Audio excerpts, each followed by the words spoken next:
First item on the agenda is joint public hearing with the Plan Commission and Town Board. Notice is hereby given that a joint public hearing involving the Town of Waukesha Plan Commission and the Waukesha Town Board will be held on Thursday, May 10th, 2012, beginning at 6:30 at the Town of Waukesha Town Hall, located at West 250, South 3567 Center Road. Consider the following: the annual review of Five Diamonds Inc. conditional use permit and all other matters related to the Five Diamonds project. Five Diamonds is a ball field located at West 234, South 3555, Les Paul Parkway, tax key number 1352.007. The property's legal description is Lot 7 of Deerfield Estates, as indicated in the public notice. Of course, public comment is invited, and written comments have been submitted to the town and will be made part of this public record as well. So we'll open it up to the participants in the room. This is the time for you to provide comments to the joint meeting of the Plan Commission and the Town Board, and we will take your comments at this time. After the comments are finished, we will close the public hearing. We'll go into the meeting eventually with the Plan Commission and Town Board, and then discussion on the project will take place during that time. So, is there someone who would like to speak on behalf of this particular issue that's before us today? I'll try it 3 times. Is there anyone that would like to speak on behalf of this particular issue? Anybody that's willing to speak? Well, sure. Okay. You said on behalf of, I wasn't sure. Well, on behalf of the project It's really being exciting. here. Yes. Conditional use permit. Is this where you want the microphone? Yeah, it's fine. Okay. Good evening. My name is Sandy Hom. I live at West 230 South 3827 Milky Way Road, Waukesha, Wisconsin 53189 in the town of Waukesha. Thank you for this opportunity to address you. Drafting these comments for tonight's meeting was more difficult than usual. I think it is because those of us opposed to the nuisance caused by the Five Diamonds project have reached a watershed, having lost faith in your group. I would like to share our recent experiences at Milky Way Road 3827 as they relate to the reason we are here tonight, and then make a comment on the way I see the board's functioning. I'll use another lighting issue for my analogy. There is no reason to believe that the developers of Five Diamonds will perform as asked or required regarding the lighting. The citizenry, and specifically myself and others, was promised a review and adjustment of the glaring lights that stand at 75 feet above the ground. That promise was made both verbally and in writing. I was initially told on March 22, 2012 by the chairman, both verbally and in writing, that Musco would be on site Wednesday, April 18, 2012, and would at that time, quote, be doing the adjustment work, end quote. On April 18th, fewer than 12 hours before the visitation was to take place, I and we received an email notification that the date for the lighting review was being changed. There was then a pretense on the part of the person scheduling the review that it would now be taking place on Monday, April 23rd, 2012. Fat chance of that. Further, the postponement email from the chairman also stated, as part of that review, and I'm quoting, now scheduled for Monday, Musco and Five Diamonds Incorporated will provide as-built verification of the site lighting. In order to verify compliance with approved plans, they will provide verification of foot candle readings at the property line, verification of location of poles, lightings, and any other requirements as delineated in the approved plans. They will submit these as-built drawings of the lighting and associated verification information, which will then be reviewed by the Town of Waukesha staff as part of the occupancy permit process. Yeah, right. So not only did none of that happen, but further, the pretend lighting review was again canceled or postponed, though this time with a full 24 hours notice. And now here we sit tonight with, as far as I know, the review or adjustments or the documentation that was required and promised so informed decisions could be made unavailable.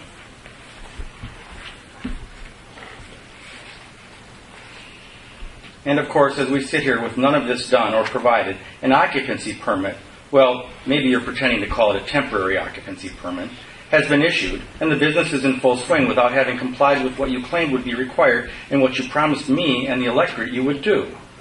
And how did they get the temporary occupancy permit in the first place is something I won't address here and now. Did you approve of it? In my opinion, it wasn't done properly, and I think you all know that. Did any of you have a chance to review? that permit? I could go on and on about how the lights are not the same lights as the Pewaukee soccer field, about how the Five Diamonds lights are designed completely differently for uplighting, which is not needed for soccer, about how the shrouds appear to be different from what was in the plan and different from the Pewaukee location, and how these lights on the photometric plan that are still not installed, even though the developer emphatically stated in this very room that the lighting was complete and all lights were installed. But let's move on to another board failure to its electorate. Surely the town board knows that many of us are unhappy with the decisions you have made regarding this project. In fact, you have rarely had a public comment in support of this project in any way that wasn't from the developer or a developer's family member. But we had at least some hope for a while that you would, quote, say what you'd do and do what you'd said. Well, we now know that that's not the case with the lighting or the occupancy. Now we discover that you have knowingly failed and with an express rationale refused to honor your commitment to the electorate to enforce line item 16 of the existing conditional use for Five Diamonds, page 3, which states, public announcement audio system. A public announcement system or any other voice amplification equipment or apparatus use is prohibited with this conditional use application due to the nuisance issues the sound would cause to the surrounding family uses. Yeah, right. Why is it then that on the very day of the grand opening, I'm sitting on the deck of my home and I hear the bellowing of an amplified loudspeaker pouring into my house? And when this question is posed to the chairman, the response is, among other insufficient reasoning, they didn't get permission, but we should cut them some slack, along with lots of other excuses, all of no value to me. Simply stated, my concerns and the sound nuisance I must endure are deemed secondary to the desires of Five Diamonds, regardless of what the CU states. What happens the next time Five Diamonds has a good reason to use a sound system? Is item 16 again null and void? I thought item 16 of the CU was to protect us from the, quote, the nuisance issues the sound would cause, end quote. Turns out it's a meaningless item put there to placate homeowners, neighbors, until the Five Diamonds developers want to do the opposite. Please don't wonder why the populace has lost faith in you. Now to that other lighting issue analogy and the wish that as a town board you would say what you do and do what you'd say. I have brought with me tonight the minutes from this town board's meeting on April 22nd, 2010. Now I preface my remarks by acknowledging that only one member of the current town board was a member of that group assembled that evening. However, it remains the new board's job to complete the works it inherits, and further, I have reminded the current group on at least, or at least most of it, on at least 2 other occasions that this work remains undone. So back to the placating and not doing what you say you will do. On that occasion, mind you, I had no position on the matter and did not speak to it. The town board had voted unanimously to have installed on the curves on Merrill Hills Road 2 We Energy lights. I remember there being a discussion of the dangerous situation and how cars were going too fast and sliding on snowy roads into the homeowners' properties there. Again, I remind this group on several occasions during the past 25 months, over 2 years now, that this work remains undone. And remember, I wasn't in favor or against the lights, though I do hardly see the value, and I suspect the homeowners are happy without the lights. From what I hear, they don't want more lights. Imagine. What baffles me is why this group doesn't have the gumption and the fortitude to say no to the original request and the original requester. How about saying, no, that road has been there for many, many decades and we haven't needed a light during that time and we aren't going to put lights there now. It is costly, offensive, and pollutes our space. If folks are intent on driving too fast and off the road, so be it. Instead, a unanimous motion is passed and then absolutely nothing happens for over 2 years. So you placate the concerned individual, hope they fade away, and then do nothing for as long as you can. Well, I can see that pattern again. You make a bunch of rules and conditions with no real intent of ever enforcing them. This is patently clear, and more so by the structure in which you build an enforcement mechanisms. There aren't any. So here we are tonight to consider the conditional use permit for Five Diamonds. Sure, I have things I could request, changes I would like to see. I'll share them with you. But truly, I, and I think we, feel like Charlie Brown trying to kick the football. Each time Lucy pulls the football away before he can kick it, causing Charlie Brown to fly into the air and fall on his back. Charlie Brown is forever gullible. But then, he's a cartoon character. We are not. You want input again on this matter? How are we to trust that it matters when the promises you've made so far are consistently not honored? The lights are clearly a nuisance. Need pictures? Need to visit yourself to see it?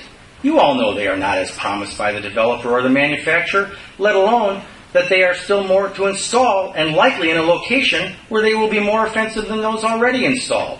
The conditional use should now preclude the use of the ball field lights until the nuisance issues are resolved, plain and simple. And if you don't have the sense to do that and get full compliance, then at least reduce the hours the lights can be turned on by 2 hours across the board and in all cases. Get some fortitude and stick to what you worked so hard to put in writing. I don't want to hear about a request by Five Diamonds somewhere in the future for a sound system for some special event. What might be special to them might not be so special to others in the neighborhood. And don't forget, such amplified sound system usage translates to a nuisance perpetrated by Five Diamonds and you upon the neighborhood of homeowners and your constituents. I dare suggest that not too many of the participants at Five Diamonds are your constituents. I would like to see language added to the CU that states that under no circumstances can any sound amplification be used ever, and if it is even requested, there be a public hearing and a 60-day waiting period after the hearing before it could be used. And further, that if any sound amplification is ever used without permission, that there be a fine. I genuinely believe a fine of 1% of the assessed value of the property for each hour of use is reasonable. Much less than that, and you will be openly ignored. Now, I know one might say I'm just being naive and don't like change, but perhaps it is that person that is being naive. And I do want change. I want change to the CU to restrict the activities of Five Diamonds. I could address a multitude of other concerns about this project. There are many I haven't covered, many indeed, but I suspect I have already taken more than my share of time. I respect and appreciate the board's willingness to hear my concerns. I pray you will heed some of my comments during your deliberations. Thank you again.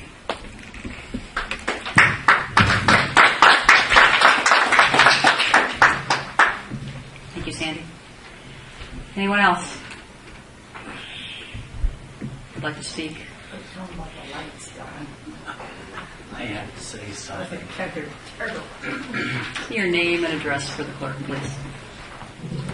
My name is Don Stimpert, west of 230, south 3903 Milky Way Road.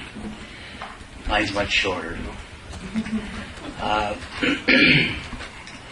I feel as if we're forced to live with what we've got going now. I realize that. By that I mean by putting up with 10 separate clusters of lights. That's what I view completely from the north side of my house and the east. 10 clusters. I had no idea that there was going to be this kind of barrage of lights. I just imagine beaming down on fields, but they're going directly at us. 10 clusters of lights. It's a lot. It lights up the whole area. I see this project as negative growth and growth and development at the expense of the existing homeowners. To me, it's like a secondary lighting of the airport or something out there. It's pretty obscene.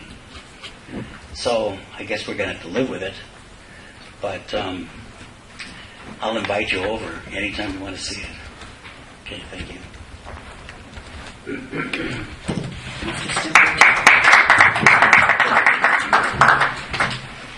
Right. Anyone else that would like to speak at the public hearing of the Five Diamonds project?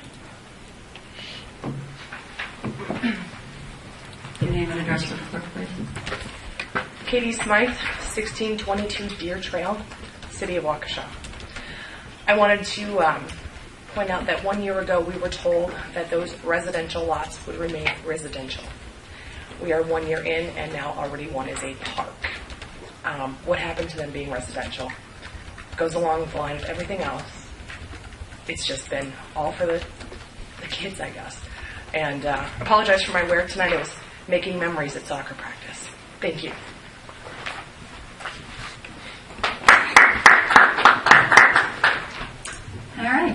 other comments? Name and address for the clerk, please. My name's Harry Butler. I live at W230S3857 Milky Way Road, town of Waukesha. A year ago, we were presented with some promises regarding these lights. I never really was in favor of them, but the town board assured us that they had visited a park with lights presented to them by the Five Diamonds as reflective of what the lights would be at this park. We were told that they would be down lighting and it would not be any direct lighting outward. It would be simply a glow on the horizon. Now, that in itself, in my opinion, changes the outlook of the countryside. But I understand that the town agreed to that, so be it. Now it turns out that it seems that the representation of Five Diamonds was not true or not representative of the actual the conditions that they intended. The lighting that's there is you guys were presented with was, I understand, 30 feet high. It was down lighting, and the residents in the area close by did not find a problem there, or did not, according to you, feel there was a problem. First of all, it's a different situation in that it's not on the horizon. It's right there and may not be able to be visible. Secondly, it was not reflective of the actual conditions. Just to let you know what the actual conditions are right now, it's not down lighting. It's as if you have headlights, bright headlights, shining into your home. It's not like one set of bright headlights, it's many, many bright headlights. It totally is unrepresentative of what we were promised, of what the conditions of the conditional use are, and because of that, I would recommend that you decline the conditional use until such time as the promises that were made are fulfilled. Now, it's always been represented, this is for the kids.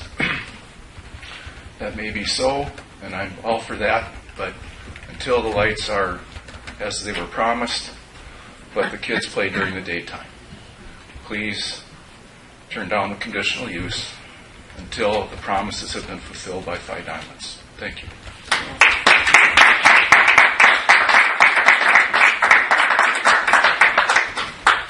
Could I ask once more the height of those poles? What is the height of your poles? Will 70 you feet per plane. say it louder, please? 70 feet per plane. 70. 70. Who else would like to speak during this public hearing? Anyone else that would like to speak during this public hearing? Your name and address for the clerk, please.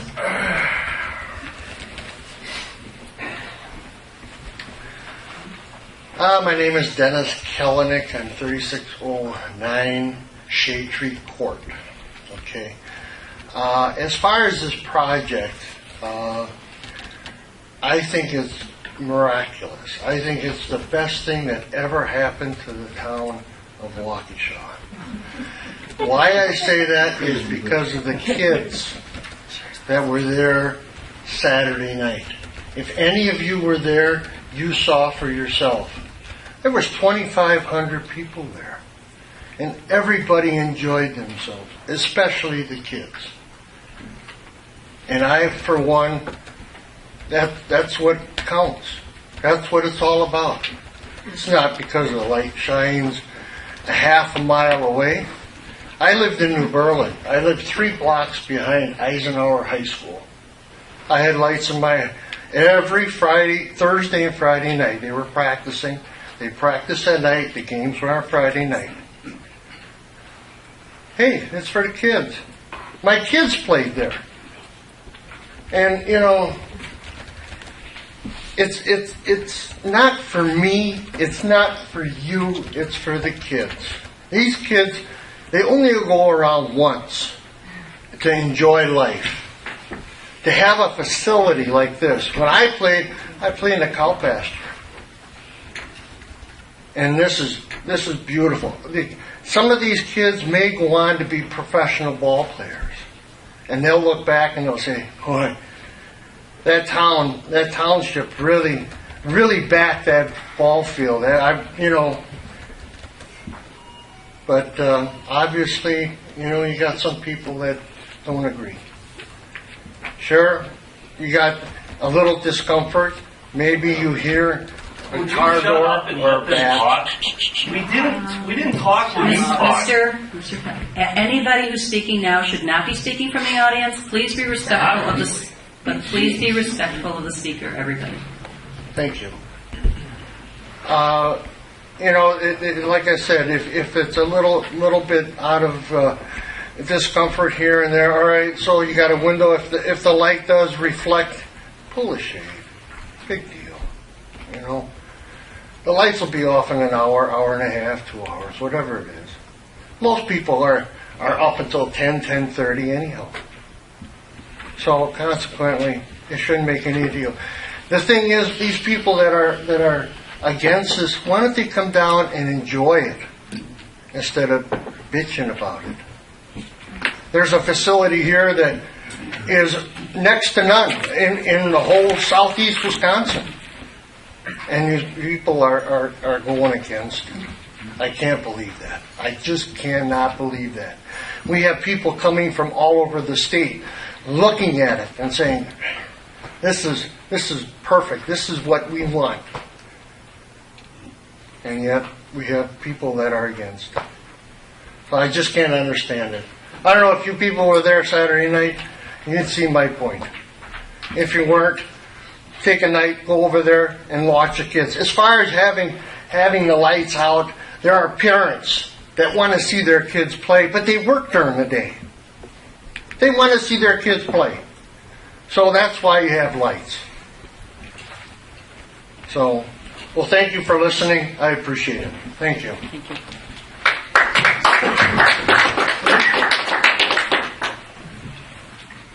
Hi, name and address. Janice Timbert, West Well, 230. come all the way up. Well, you're asking please. for my name. Well, when you're Janice done. Timbert, West 230, South 3903, Milky Way.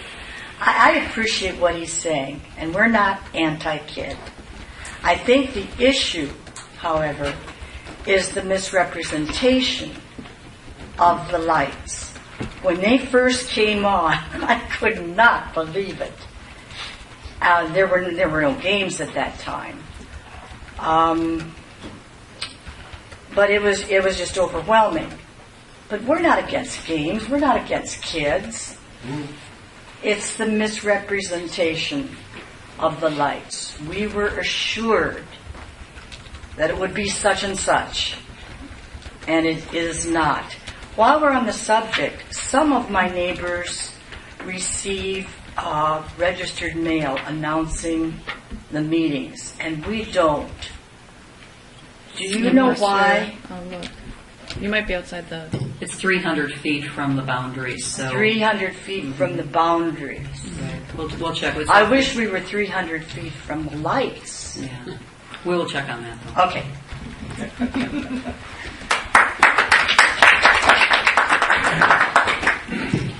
All right. Anyone like to speak during this public hearing? Anyone else like to speak during this public hearing? Last call. Anyone else?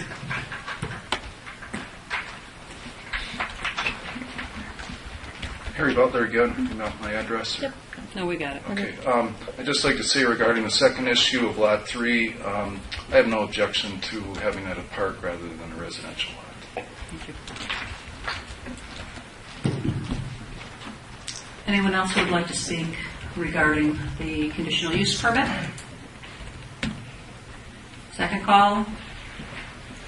Last call.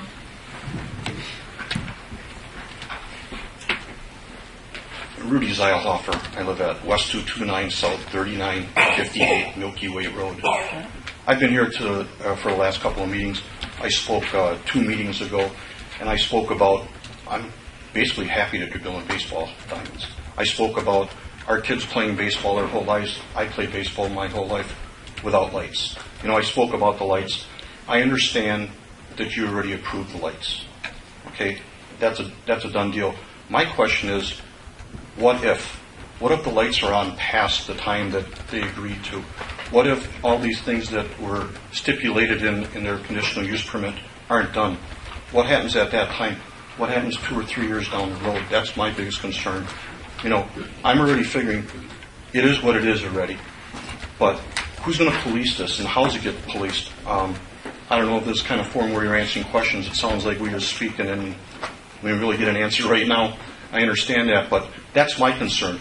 How do you make sure that all these points that they agreed to get done? I was here at the last meeting when they were supposed to have asphalt. They said they weren't going to do asphalt because what they had was better than asphalt. Well, I'm guessing one of you made them put the asphalt in because it's there now. But I got a feeling they wouldn't have done it if you didn't make them do it, and if somebody wasn't looking over their shoulder. And I'm just concerned what's going to happen in the future. Again, I'm all for baseball. I don't have a problem with those fields being there. The lights are already done. What's going to happen if they don't follow all these policies, procedures, stipulations that you gave them? And I don't know where we get an answer for that. Thank you.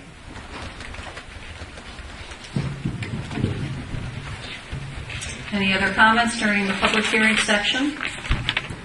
Name and address for the clerk, please. Stacy Blank, West 229, South 3876, Milky Way Road.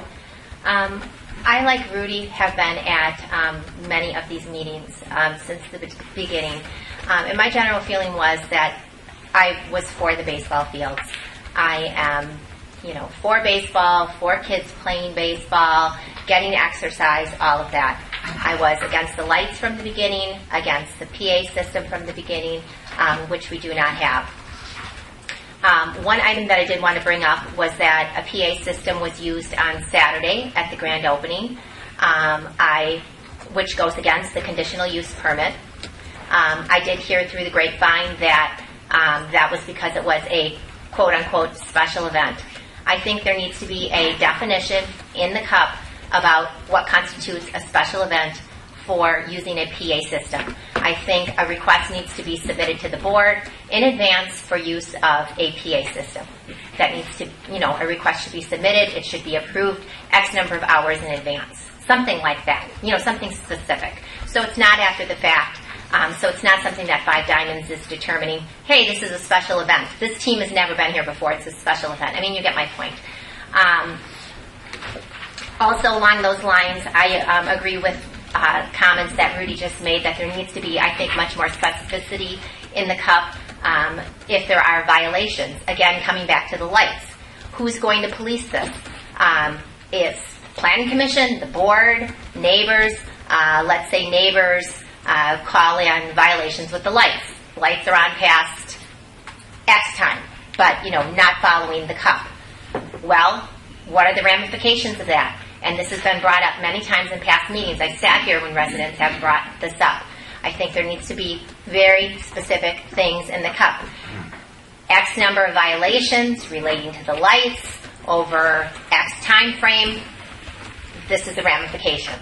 Violation for this is the ramifications. Again, you get the point. But I think there needs to be something very specific in here. There isn't.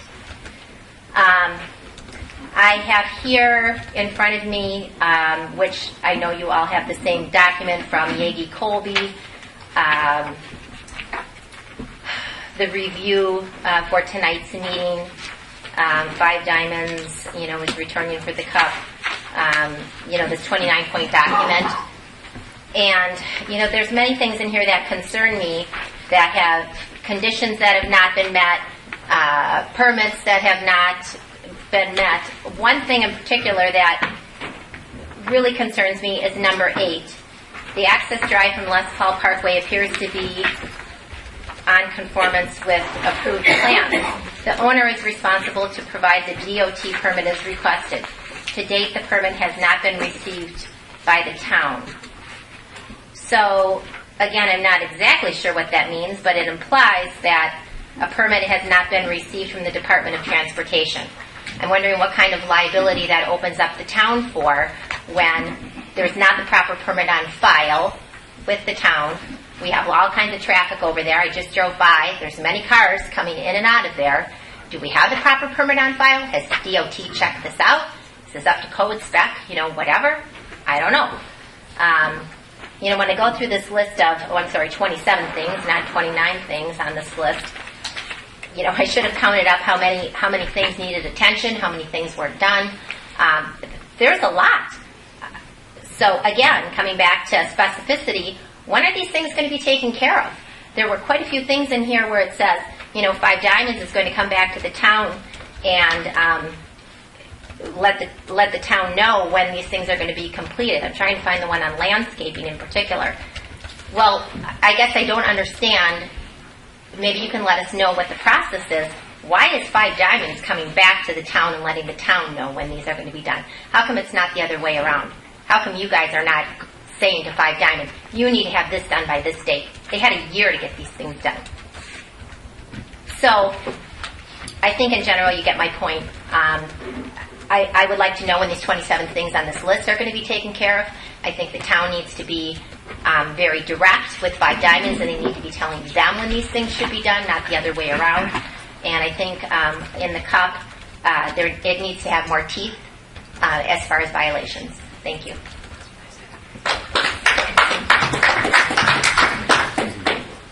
Thank you. Who else would like to speak during the public hearing for Five Diamonds?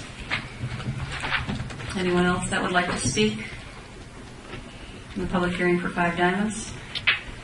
Last call. Public hearing comments are closed at this point. Call for an adjournment. Is there a second? Second. All those in favor signify by saying aye. Aye. All right, we'll move on to the review. Second joint public hearing with the Plan Commission and the Town Board. Notice is hereby giving the joint public hearing inviting the Town of Waukesha Plan Commission and Waukesha Town Board will be held on Thursday, May 10th, 2012, beginning at 6:30 p.m. at the Waukesha Town Hall, located at West 250, South 3567 Center Road, to consider the conditional use application of A.W. Bryant of 108 North Barstow Street in Waukesha to use Lot 3, Deerfield Estates, South 37, West 23175, Moyer Way, as a naturescape area. The property is vacant land, currently zoned R1, tax key number 1352.998.004. Property's legal address is listed as Lot 3, and the additional amount is there. This particular petitioner has asked for this to be withdrawn with no specified date. At this point, there's some additional information that they would like to gather before they make a presentation to us of the naturescape proposal on Lot 3. So we will close. Do we still need an adjournment for this? I would imagine we do. Do we have an adjournment for this, please? So moved. Is there a second? Second. All those in favor signify by saying aye. Aye. Motion passed. Emails that were sent in? It's all part of the public.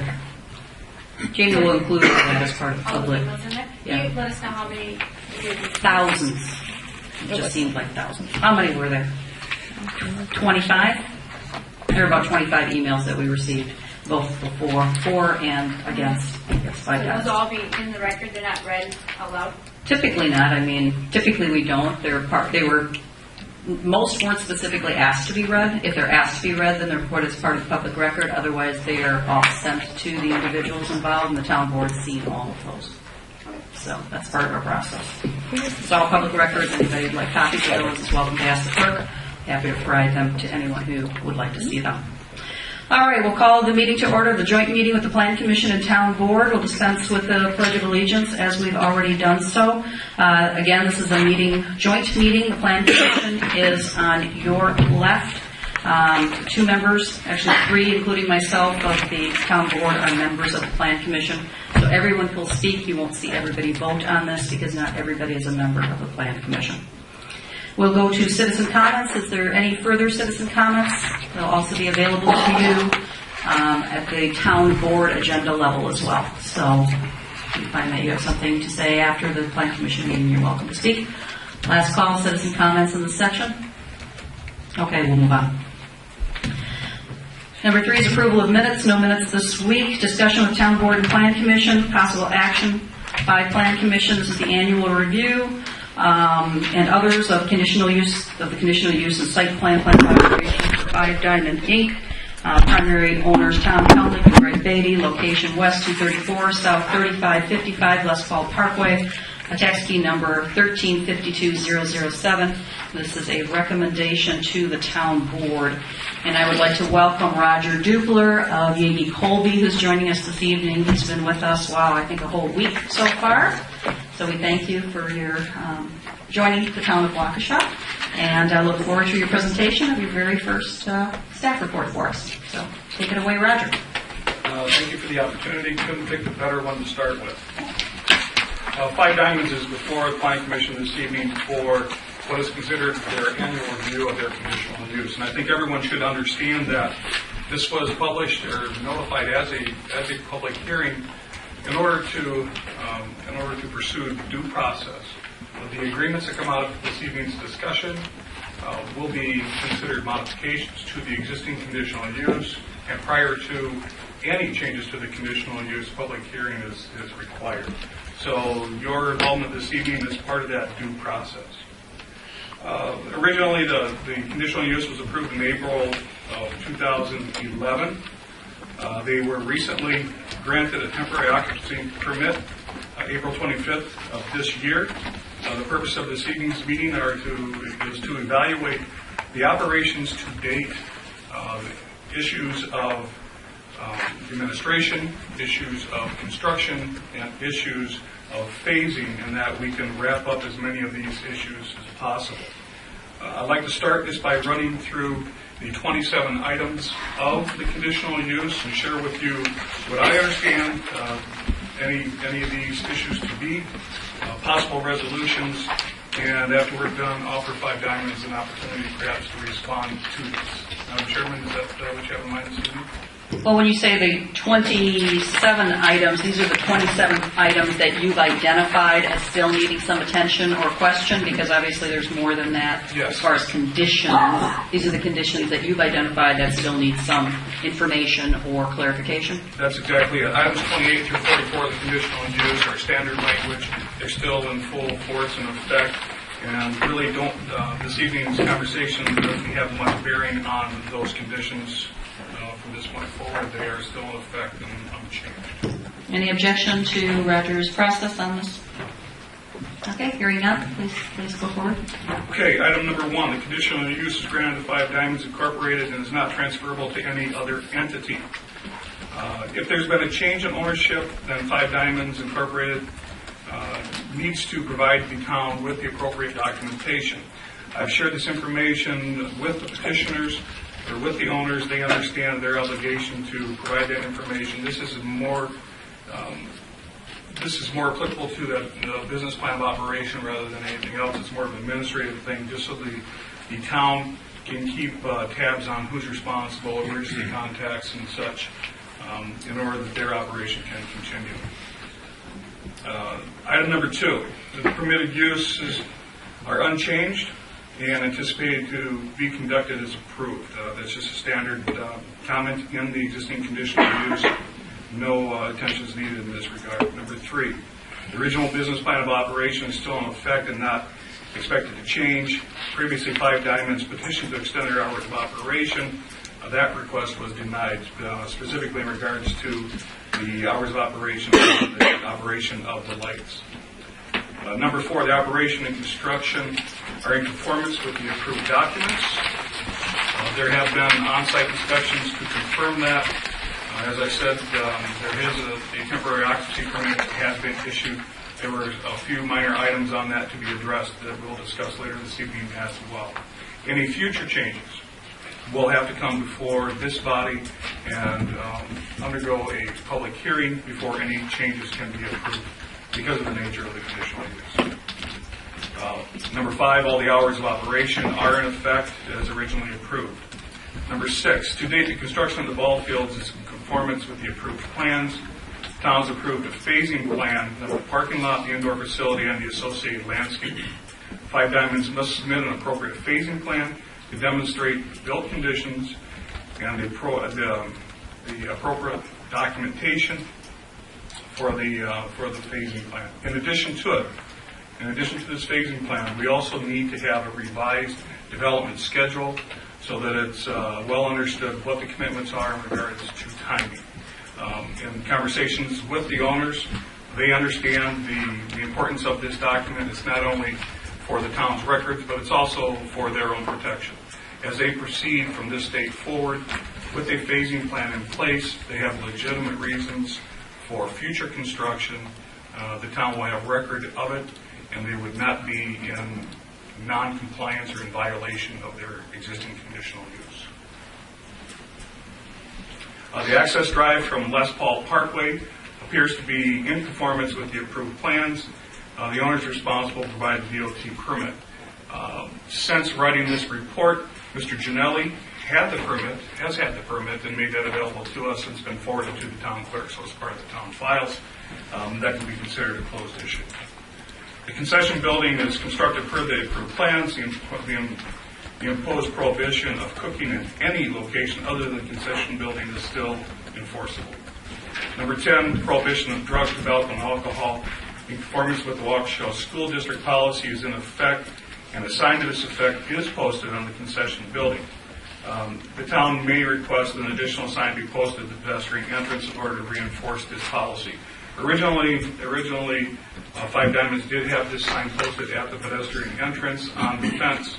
They were requested to move it to the building where it was anticipated it would get more exposure. But after visiting the site during the light inspection, I think it would be in everyone's best interest if an additional sign were added at the pedestrian entrance so as to reinforce that policy. The indoor facility was approved for future construction. The owner must submit a phasing plan to appropriately illustrate the phasing and present the town with a written statement that commits the proposed time frame for completion. Again, this is the phasing plan and the development schedule. Number 12, the picnic shelters have not yet been constructed. This element should also be included in the requested phasing plan and commitment for completion. Number 13, the dumpster has been constructed, however, it's not in the approved location. As-built plans need to be submitted. Again, due to the fact that Mr. Ginelli was on vacation last week, I was unaware that he already had this plan in place. So an as-built plan for that relocated dumpster has already been submitted to the town. The landscaping that's required to surround and screen this dumpster is an element that can be added to the phasing plan for future installation. Play area is not yet installed. Details have been submitted to demonstrate that the appurtenances will fit into the designated area as intended. Plan Commission may approve the aesthetics of the submitted details prior to installation. The addition of the play equipment should also be identified on the phasing plan. They have to date submitted the construction documents and color photographs of the appurtenances. I don't know that this requires specific action on the part of the Plan Commission. It was already approved for its location. The height, the size, the application are all appropriate. That is in conformance with the plans as approved. This does not in any way impart any approval of the safety of the equipment or the operation of the playground on the part of the town. Rather, just a confirmation that it is designed and to be installed as planned. Number 15, the landscaping has been installed for the first phase of construction. Minor relocation of some plant materials are acceptable. Some of those have already been relocated and are acceptable in their current location. The balance of uninstalled material must be documented on the phasing plan. Plan Commission should take note the size of the trees is smaller than the approved plans. In the temporary occupancy permit, it was noted that trees that were installed were only 2 to 2.5 inches in diameter. The ordinance requires that such trees are 3 inches in diameter. As a result, there is actually a shortage of plant material on site. One reasonable solution to this is to ask Five Diamonds to come up with 8.5 more inches of trees that would make up for that shortage and have them placed on the site. That can be done on site at their discretion. Number 16, the prohibition of the PA system is still enforceable, which was obviously a point brought forth by some citizens this evening. In future use and operation of the ball fields, I think it must be understood that no amplification is approved. To answer the question of enforcement, if there is a complaint for any enforcement, be it for PA system or lighting registered with the town, the owners are immediately notified that they are in non-compliance, and they have a per diem fee assessed for continued operations that are not in conformance. Number 17, the ball field lights have been installed per plan, excepting 5 poles that were intended for future installation but not yet been put in. Phasing plan must identify these lights appropriately. Field inspection of the lighting system indicates that the lights have been installed in accordance with ordinance requirements, and that the photometric output falls below the maximum limit at the property line. In other words, we were out there on site on May 1st, inspected the lights. The actual photometric output of those lights conforms to ordinance. They drop to around a half to 0.8 foot candles at the property line. The actual complaints that I believe that we are receiving from the neighbors in the area is a result of the lights actually being poorly adjusted. Musco, that's the light manufacturer and installer, has committed to coming out and revising some of those light fixtures, fine-tuning their adjustment and adding shields so that the light source itself cannot be seen. It's only about 3 or 4 lamps that are maladjusted that are causing the glare problems and shining directly across the fields into the residences. For the most part, those lights are downcast and performing as they should. Number 18, the requested development schedule must be submitted along with phasing plan to fully document the existing conditions and demonstrate the commitment for completion of the project. And I believe the owners are this evening willing to address that issue so that we're all in agreement as to what that ultimate time frame can be.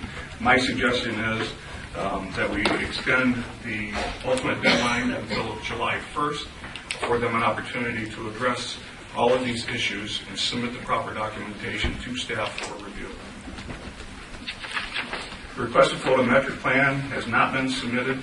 There was a request as part of the CU, the conditional use permit, that a lighting plan be submitted to illustrate photometrics not only of the ball field lights, but there's also pedestrian lighting that's integral to the site lighting out there.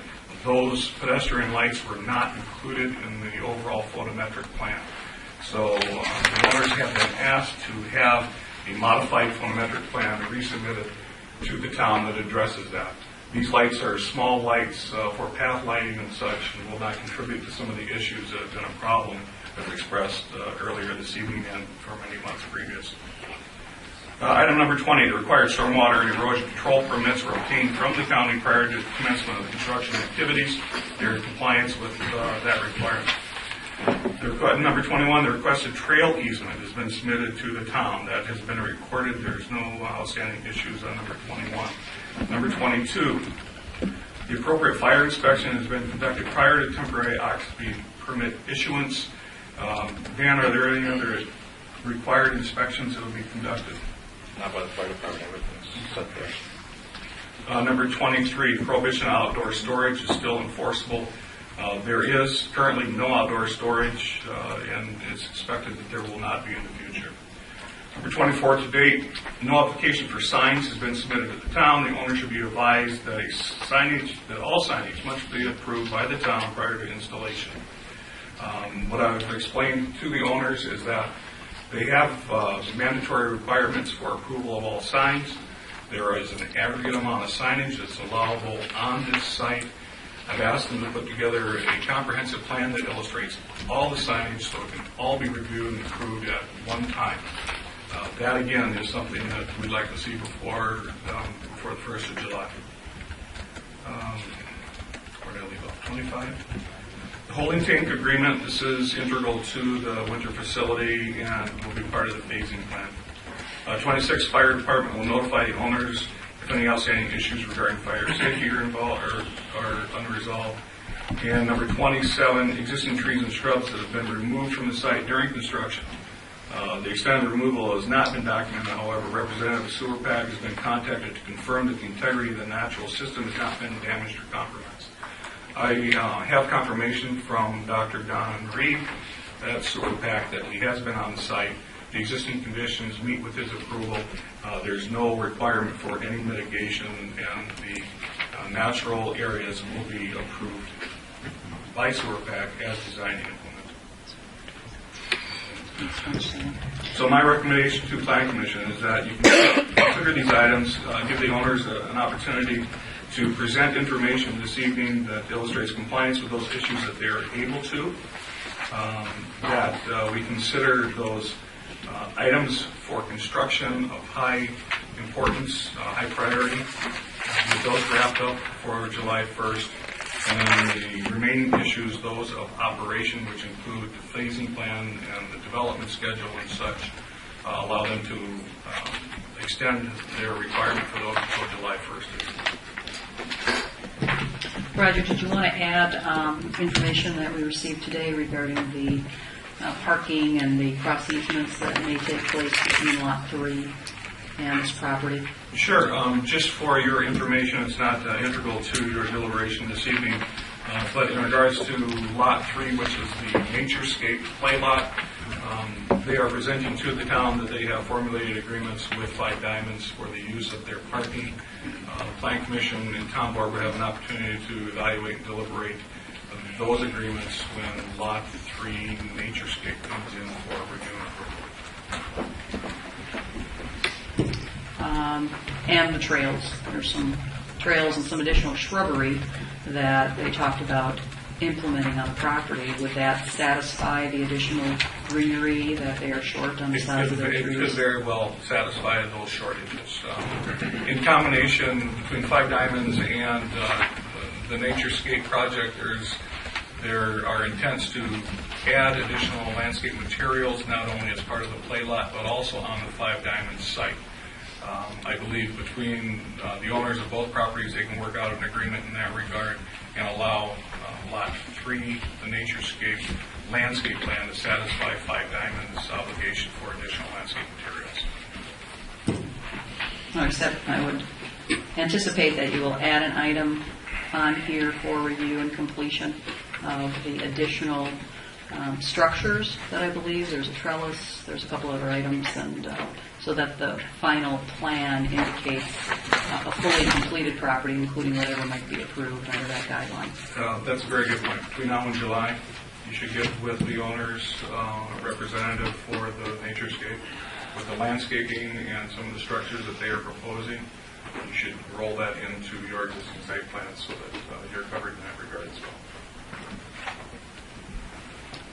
Okay, questions of the Plan Commission or Town Board of the planner or of the petitioner? Not from the floor, I'm sorry. That's only during open session. Did you say that again? Did you say there will be a hearing again? No, you can't speak from the floor. That was your opportunity during the public hearing. This is Can now I ask for a repeat of an item? a repeat you didn't hear? I didn't understand number 4. I'll be glad to clarify.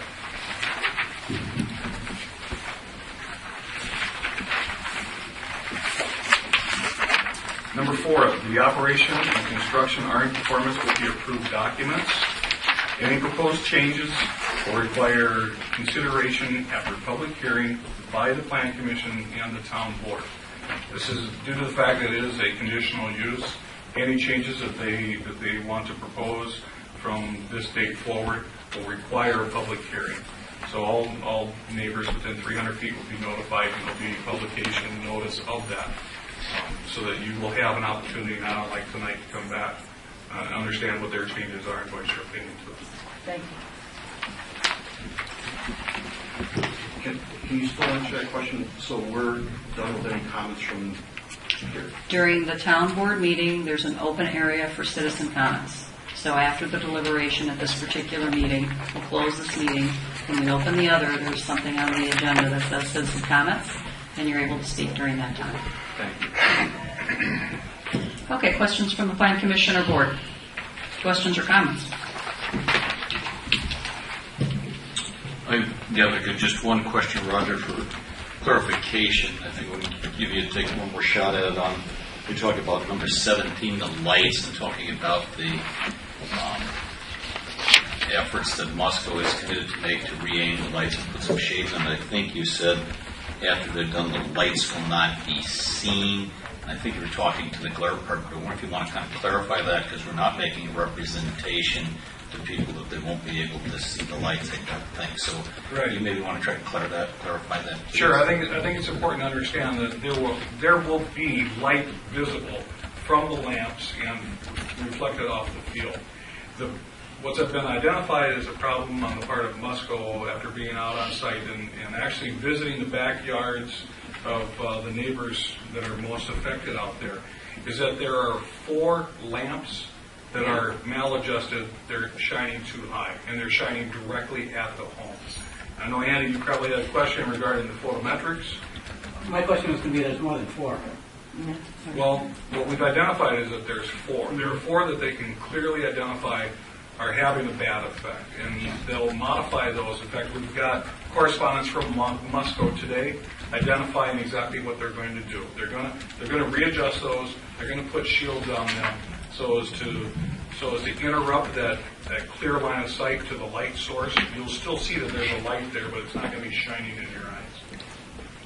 Well, I would agree that there's more than 4, and I know that statement was made a couple of times. Yeah. But we weren't in everybody's yard that was affected. And so we were primarily east. We were not at the Stimperts, which are directly south and at a different elevation. So I guess I'd hold off on making a comment that there are only so many, because we certainly, our goal was to visit every home, and we wanted to do it proactively that way, to identify all the issues at one time so we didn't have to piecemeal it. I would encourage us, as we're talking to Musco, not to limit this in any way as to what's necessary. I think we still need to go to the 6 homes that have been affected, townspeople and city. There's 6 that are from different angles, and make sure that whatever lights are adjusted the evening that they come, whenever they do it, that we do it the way Musco has described it. They would stand in people's front yards or in their picture windows. They'd make the adjustments, and they're done. And it sounds to me like Musco is interested in doing it. They're willing to do that. But don't have them bring just 4 shields that night. I mean, if there's more that's needed, they should have enough to solve the glare issues that they can that evening. And I think everybody's committed to doing that. So, all right, other questions, comments? Has Musco given a definite date as to when they're going to be doing this? So it's really not Musco's decision. It is Five Diamonds allowing them on the property and providing the lift that's necessary to do the work. And I think there's been some discussions between Roger and the Five Diamonds group. Would you like to share that discussion, Roger? Or has there been a discussion? My understanding is there's been a discussion. What was the question? Oh, you were wandering. Has there been a discussion between Five Diamonds and yourself related to when Musco was committed to coming back? Okay. Yes, we had the conversation the night of the meeting. Five Diamonds' concern is that the amount of equipment, the weight of the equipment out there on site on newly developed turf, as well as saturated conditions under the new asphalt, they'd like to put it off until a time when we have approximately 2 weeks without precipitation. End of June would seem to fit into that program. Am I correct, Don? They're willing to commit to having Musco out and making these adjustments before the 1st of July. It also allows everyone to understand what the adjustments are going to be. Looking out your picture windows and getting an appreciation, I use that term, for the lights and how they may be shining in your yards. After some time goes by, it'll be immediately obvious when they make the adjustments how beneficial they will be. Does that answer your question, Mr. Chairman? Yes, it does. Okay. Other comments or questions? I'd just like some clarification that July 1st seems to be the date where all of the administrative submittals will be in as well. Correct. Okay. And did we say how we're going to monitor or enforce additional? Any enforcement is complaint driven. So if their operation does not conform to the neighbor's understanding of what those elements of the conditional use are, they are welcome to call the town hall and register a complaint. Five Diamonds will be immediately notified after inspection that they are in violation, and they are subject to a daily fee if they're not fully compliant.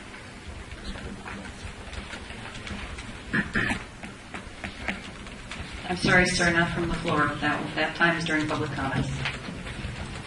Well, this is in regards to what he was just saying. I know that, but you're not allowed to speak from the floor. That's only during public comments. You can speak your piece during public comments later. All right, other questions? I guess I want to make a comment and try to put a little bit of perspective on a couple of things. I was one of, I think there are 5 people up here at the front of the room that participated in the walk around and observation of the lights last week.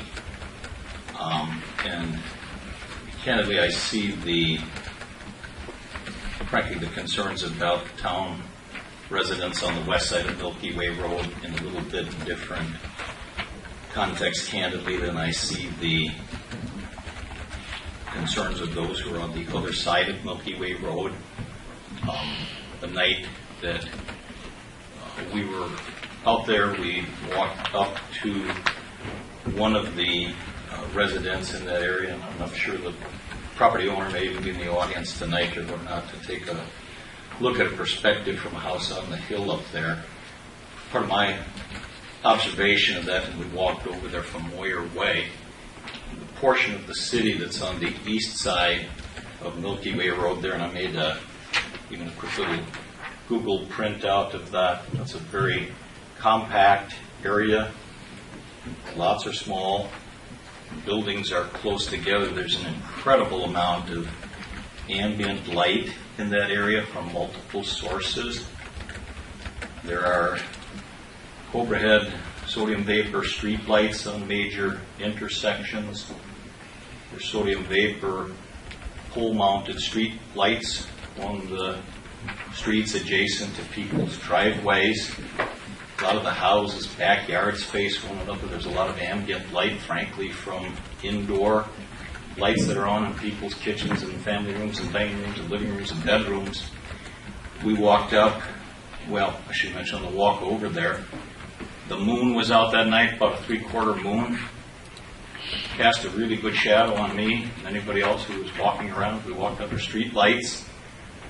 I believe, Roger, I don't know, you know, some other people took some light level readings, I think, at the back of the house, and acknowledging you can see a bit of glare, and to the extent that Musco can address that and re-aim or put shields on it, I think that's a reasonable request. I think they have pledged to work with us in that regard. I hope they can get some results. But what did you get for foot candle readings on the back of the house? In the worst case scenario, on top of the hill, the readings that were emanating from the ballpark registered at 3/100ths of a foot candle.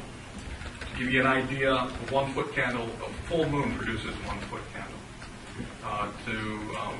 To reference that to the ambient light, we also took direct foot candle readings of the moon that evening. It was a hazy evening, and there was only about a half a moon. The moon itself was producing 2/100ths of a foot candle. So in regards to actual light emanating from the ball field, it's negligible. The real problem seems to be visibility of the light source. And I guess continuing on that, one of my concerns, I'm trying to put perspective and balance on it. I understand that development represents change from some people and visual change. It's not a night sky or not a dark sky. I was one of the people who went to the grand opening Saturday night. My wife came along. Part of the deal was I had to take her out to dinner afterwards. We did that. I drove back up into that neighborhood Saturday night and drove past the house where we had been Tuesday night before. And that house had, when we drove by, 2, I'll call them coach lights flanking the front door or the front entrance of the front stoop. 2 lights flanking the 2-car garage, and a double swag floodlight on the corner of the 3-car garage, plus a light pole out at the street. I mean, I could have taken a lawn chair and darned my socks in the middle of the street the elongated light. Nope.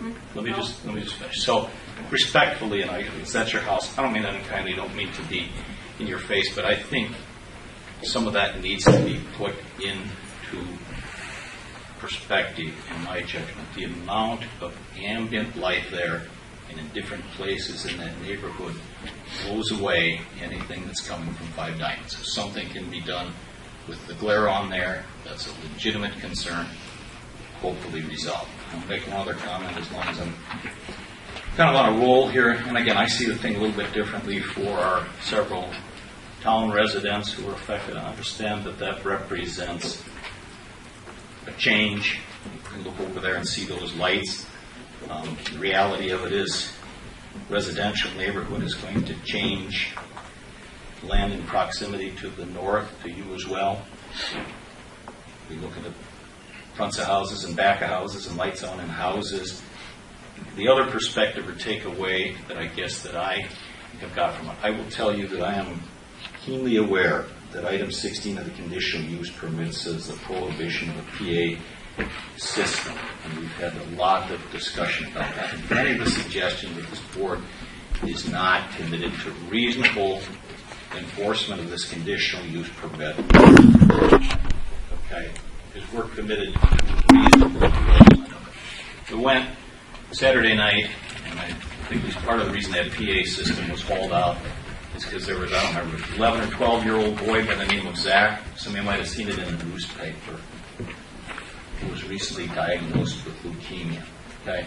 Part of that PA system was to introduce himself, to throw out the first pitch. And I should tell you, I'm not the emotional part of my family. My wife is, okay? But you listen or watch the introduction to that, and yes, it may be inconvenience a few people with that portable PA system.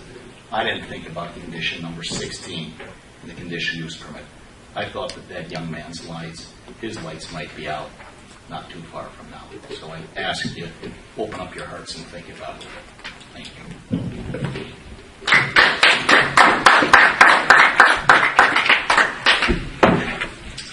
All right, other comments or questions? And let's go through those items that at least I got a couple of stars next to. I think the idea that the town may request an additional sign at the pedestrian entrance is a great idea. I think it was a logical place to put it to begin with. I know the petitioners were asked to move it. I think the original thought was that it should be on the building as part of the occupancy, but if they are not, is there any issue with you putting an additional sign at the entrance? Okay. So I don't know if anybody else has any changes to that, but I think that's an excellent suggestion, and hopefully eliminate any kind of enforcement issues for the owners. Landscaping, you're going to be working on some of those as-built items in the dumpster landscaping. Is that something that still needs to be done? And is that part of the landscape plan that's going to come in?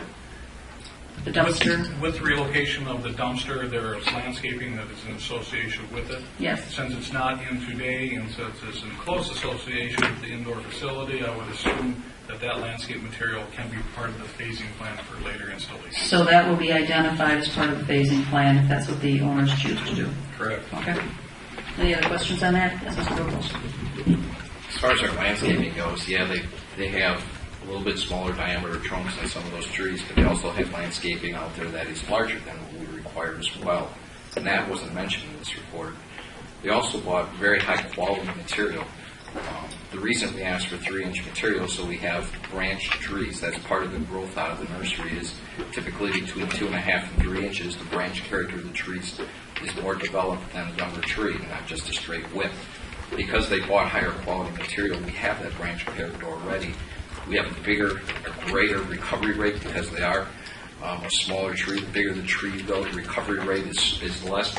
In 5 years, these trees will be much bigger than a 3-inch tree will ever be. So I think they've done a great job with their landscaping already.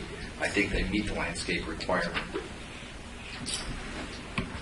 I don't think that subjectivity is unfortunately in our ordinance, and I believe when Tom DeLacy wrote the temporary occupancy permit listing those items, he was going with the ordinance as it stands, which is his requirement.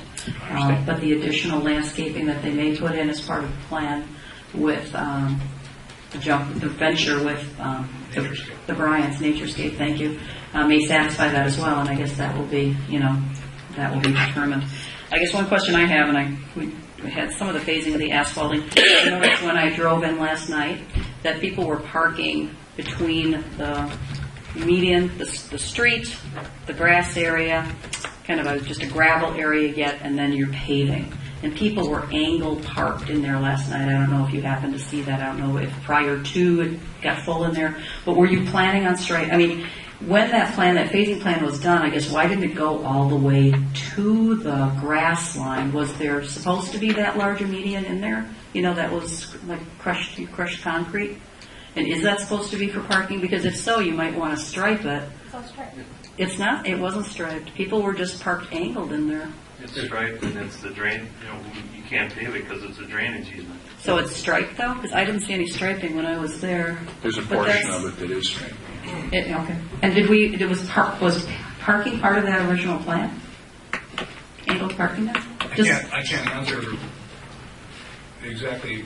Because we looked at the plans today with the Bryants, and I didn't remember seeing angled parking there. I just wanted to be sure it was delineated properly for people if that was actual parking. I If it's can't an- say. Okay. If it's an easement, should they be parking in there? I guess that's the question I'm asking.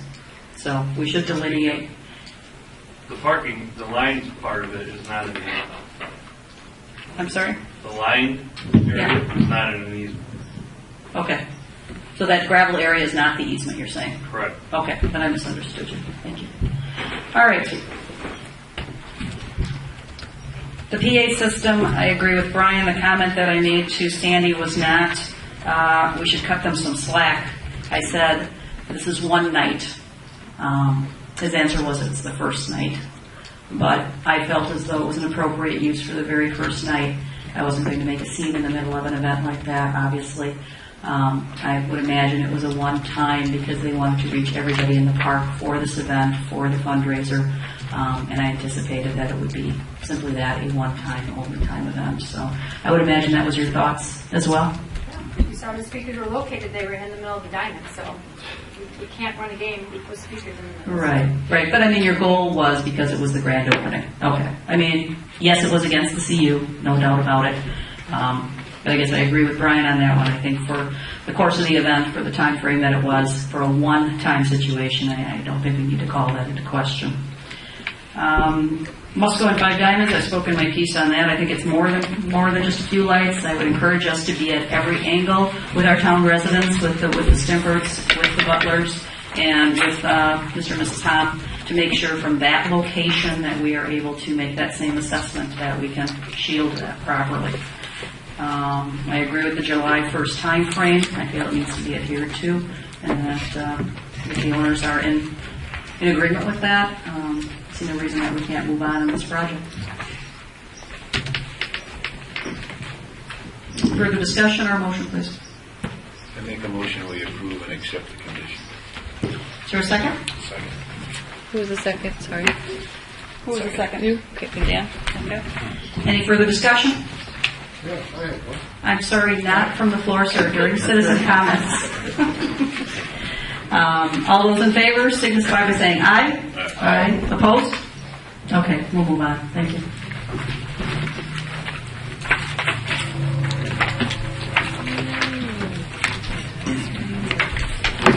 Hold on a second. Can you give me 2 minutes here? And then we'll Give you 2 minutes. No, like, We're giving the clerk a moment to catch up.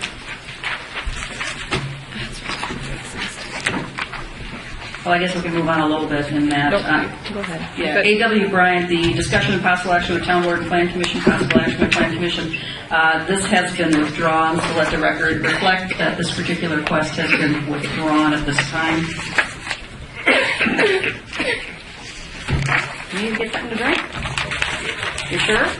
Jamie's still catching up. You have a chance.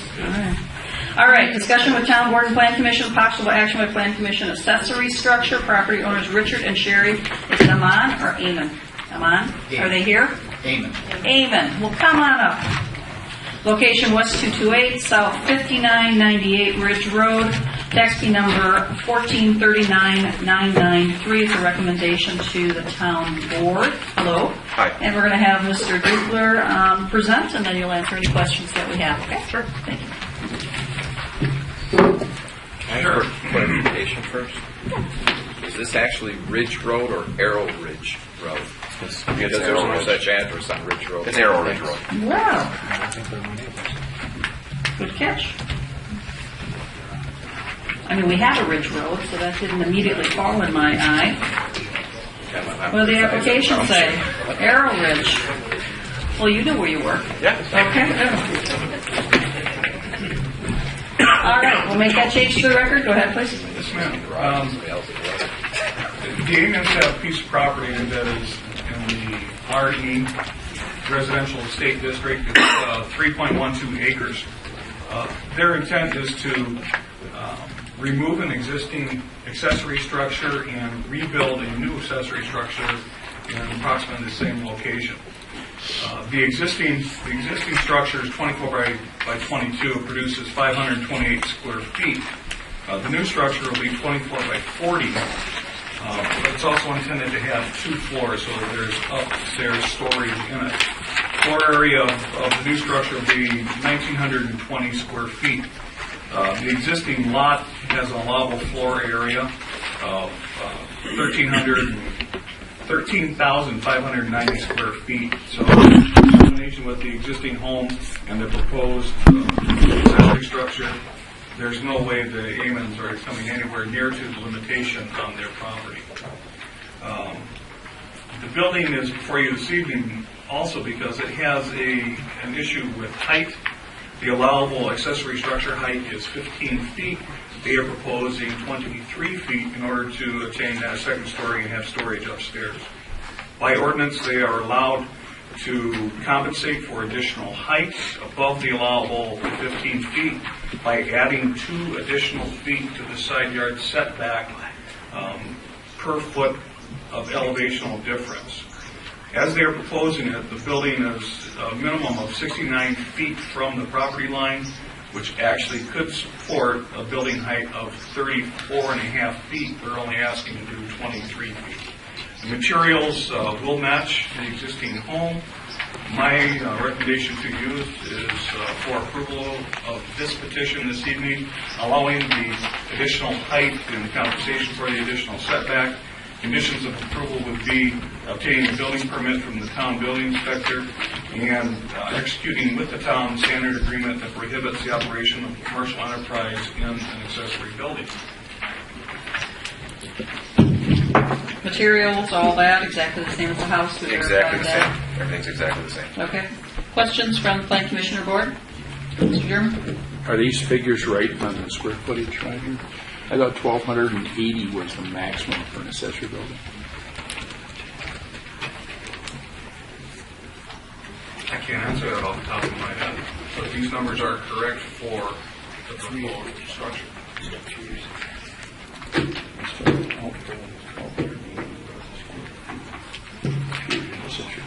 I don't think so. I think it depends on the size and where it is.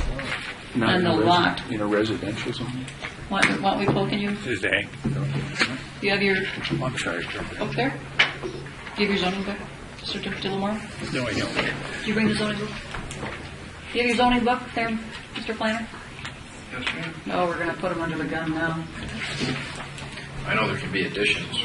This 1280 or whatever it is for a 1 acre lot, I know there's additional square footage allowed for additional acreage. And this is zoned RE, isn't it? RE. Mm-hmm. So that allows for a bigger structure too.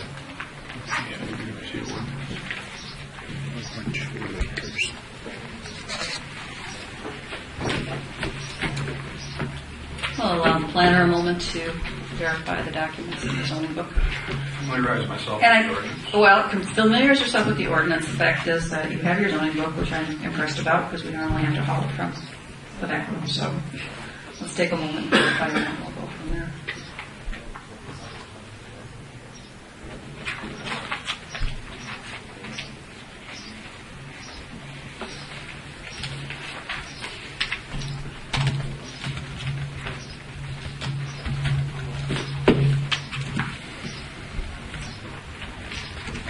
Talk amongst yourselves.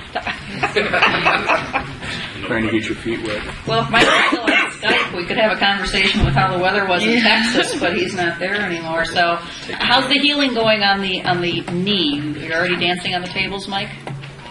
Your knee replacement, are you already dancing on the tables with your knee replacement? Yeah.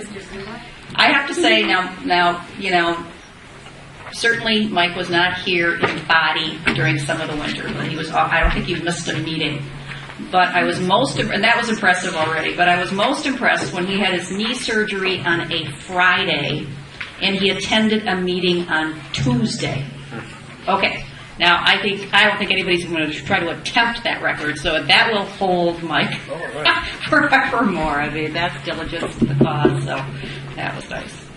I'm glad that went well. As long as we're filling time for Mr. Yeah. Dupler there, I'll Mr. report Dupler, that okay. about 15 minutes ago, Mike kicked me under the table and quite hard. Did he? With his new knee? Yeah. That's a good Well, it is a sign. bionic knee, so it should get a workout. He's got to get his money's worth on that too. So, all that is true. I got a question.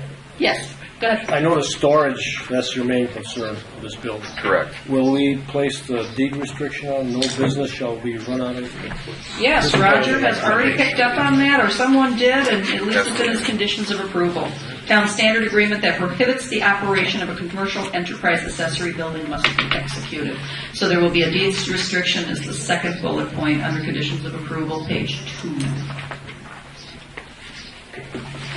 Right, I'm finding no such regulation or limitation to the square footage unique to the zoning district. Hector, do you know off the top of your head the number for accessory structure? No, I do not. Well, let's do this. We can do action based on review by the planner of any additional restrictions, just to give him some verification or some time to verify, given that he's been here less than a week, so I guess we'll give him a little time. There be any objection from the owners on that? No. Okay, thank you. So any other questions that we have on this particular structure? Otherwise, I would entertain a motion. Motion to approve, subject to the condition. And the verification of any other restrictions? I don't think there's a problem. Terrific. Is there a second? Okay, got that? Jamie, any other discussion? Okay, all those in favor signify by saying aye. Aye. Opposed? All right, thank you very much. Thank you. Let's also correct the record to the Arrow Ridge Road address. Already done. All right, we'll go to number 7, discussion with Town Board and Plan Commission, possible action by the Plan Commission, accessory structure addition. The owners are Marjorie Look, trustee. What does U/W mean? Mr. Hector, do you know what U/W means in this title? No. You know? Trust fund. I know, but I've never seen that term. Of Laura Wollenzine, care of Bonnie or Brian Look. And I'm Bonnie Look. Hi, Bonnie Look. The property is West 255, South 5991 Oakdale Drive, Waukesha, tax key 1429-999. This will be a recommendation to the town board. Mr. Dupler, you're on. The Look Farm is an operational farm. It sits on 118, almost 119 acres. It is zoned agricultural. In your consideration this evening for the proposed accessory structure, the limiting factor here is the floor area ratio, which cannot exceed 10%. The area that can be accommodated on the 118 acres is 51,000, almost 52,000 square foot of outbuilding. In consideration of the existing structures, there is only about 10,746 square feet. This is a rough estimate. It was taken from aerial photographs. It's reasonable for this analysis. The addition that's being proposed is actually replacing an existing T-shaped projection from one of the barns. In the existing condition, the T-shaped projection has 560 square feet. Roger, do you have a comment to make on the Yeah. comment? Yeah. The original barn was a T-shape. Last year, we replaced the main part of it, and now we're going to add for the storage. And that because last year it was in the original barn. I know he's new. And the aerial photos are all. Yeah. Okay. The aerial photos that you see is the old barn that was built between 1860 and 1870. So we took that down and put in a 32 by 88 foot loafing barn. Most of it's white metal, and that with a 8-foot curb wall, 4 in the ground, 4 above. and it's for the cattle to live in, to go in and out for their water source and that. And now we want to add on to the back of it for storage. Okay? So the barn that you're looking at is not really there. Well, if it was. Okay. Well, I mean, it's just like, square feet. we went through this last year, but I'm just trying to keep you up to date. Thank you very much. Sorry. So anyway, bottom line is the addition is 1,760 square feet. The aggregate amount of square footage on the site would be about 12,000 square feet, well below what the limitations are. The materials are consistent with the balance of the building. In regards to height, it won't affect the allowable building height because the addition is actually less than the gable height of the existing barn. This location, this property is encumbered with shoreline and primary corridor. If you go to wetlands in the southeast corner, but it's more than 300 feet away from the building location. It should have an impact on your consideration. I would recommend your consideration for approval with no contingencies. This proposed development is fully compliant with the ordinance and the existing condition. Apply for a building permit. So are we confident that with the T-bond, was the existing building that you took down larger or smaller than what you built last year? Or the same? The original one, we had more storage space and more square footage because there was 2 levels in part of it. But I mean, just as far as the footprint goes, is it larger or smaller than what you rebuilt? Approximately. It's like almost close to it. To the same. So because the analysis is accurate, even though the projection might be, and it might be a different building. Just to clarify the record, that really what you had, what we may be seeing in the aerials, what was rebuilt is essentially the same footprint, and now we're doing an addition, so the square footage and the FAR and should be. the addition is just going to be bigger than what the T shape was. Yes. Okay. And that. Does that make sense? Perfect sense. Okay, well, it was an ice house originally. Wow. With the double wall construction in it. Stop talking. History. I'll make the motion that we approve the request. Second. All right. Any discussion? Chairman Van Duper. Any discussion? All right. We have a motion on the floor and a second. All those in favor signify by saying aye. Aye. Opposed? All right. Oh, I totally missed the first and second. Sorry. Who did first? Who did the second? First. Thank you. So I get my building. You go on from here. We can't answer that question until you talk to the building inspector. Discussion with Town Board and Plan Commission, possible action by the Plan Commission, site plan of operation FFH Venture LLC. Location is South 40, West 24210 Rockwood Way. Tax key number 1381-999-01. Recommendation to the Town Board. Is there someone here representing Green Machine Landscaping, FFH Venture LLC? We're both here. Hello, good. Well, hello. Your name? Familiar face? Your name, sir? Dan Pathausen, Green Machine Landscaping. Say it a little louder for the clerk. Dan Pathausen, Paffausen. Thank you. And would you like to introduce yourself, sir? Dwayne Langenwalter, FFH Ventures. Okay. Walter. Thank you. Dwayne. I know the spelling of that one. So all right, Mr. Dupler. The subject of this petition is a plan of operation for a landscape contractor's yard on the cul-de-sac in Rockwood Way. It's important to note that the property is zoned I-1, which is limited industrial, and as such, contractors' yards are not a permitted use in this district. However, 13.3.14, parens 1C, allows for the Plan Commission to accept or allow the operation of uses from the I-2 district if they determine that it is not detrimental to the neighborhood. I would suggest, as part of your consideration, if you're familiar with the site, this is certainly not detrimental to the neighborhood. It's surrounded by many other comparable uses. In fact, they border the city of Waukesha, and there are life uses just across the border in the city of Waukesha as well. They intend to use the area between the two buildings as outdoor storage, outdoor storage is allowed again in I-2. I-1 is silent on the issue. I would suggest that in order to allow the outdoor storage here in this district, that it should follow the same requirements as I-2, that is, be enclosed by a containment fence. There's also a requirement for evergreen plantings to screen it from the public right-of-way. In this case, I don't think that evergreen plant material is necessary. It's well hidden between the two buildings. There's supplemental information that I asked petitioner to supply, and that is a site plan that identified where the storage areas would be. They have equipment storage along what would be the north property line, and bins for materials containment along the east edge of the parking. The number of parking spaces that are being taken up here is by the bins, does not have an impact on their overall spaces. They don't have really the requirement for all this parking as they would for a different type of operation in the building. And these bins are certainly a temporary use that can go away if the building were to find a different type of user.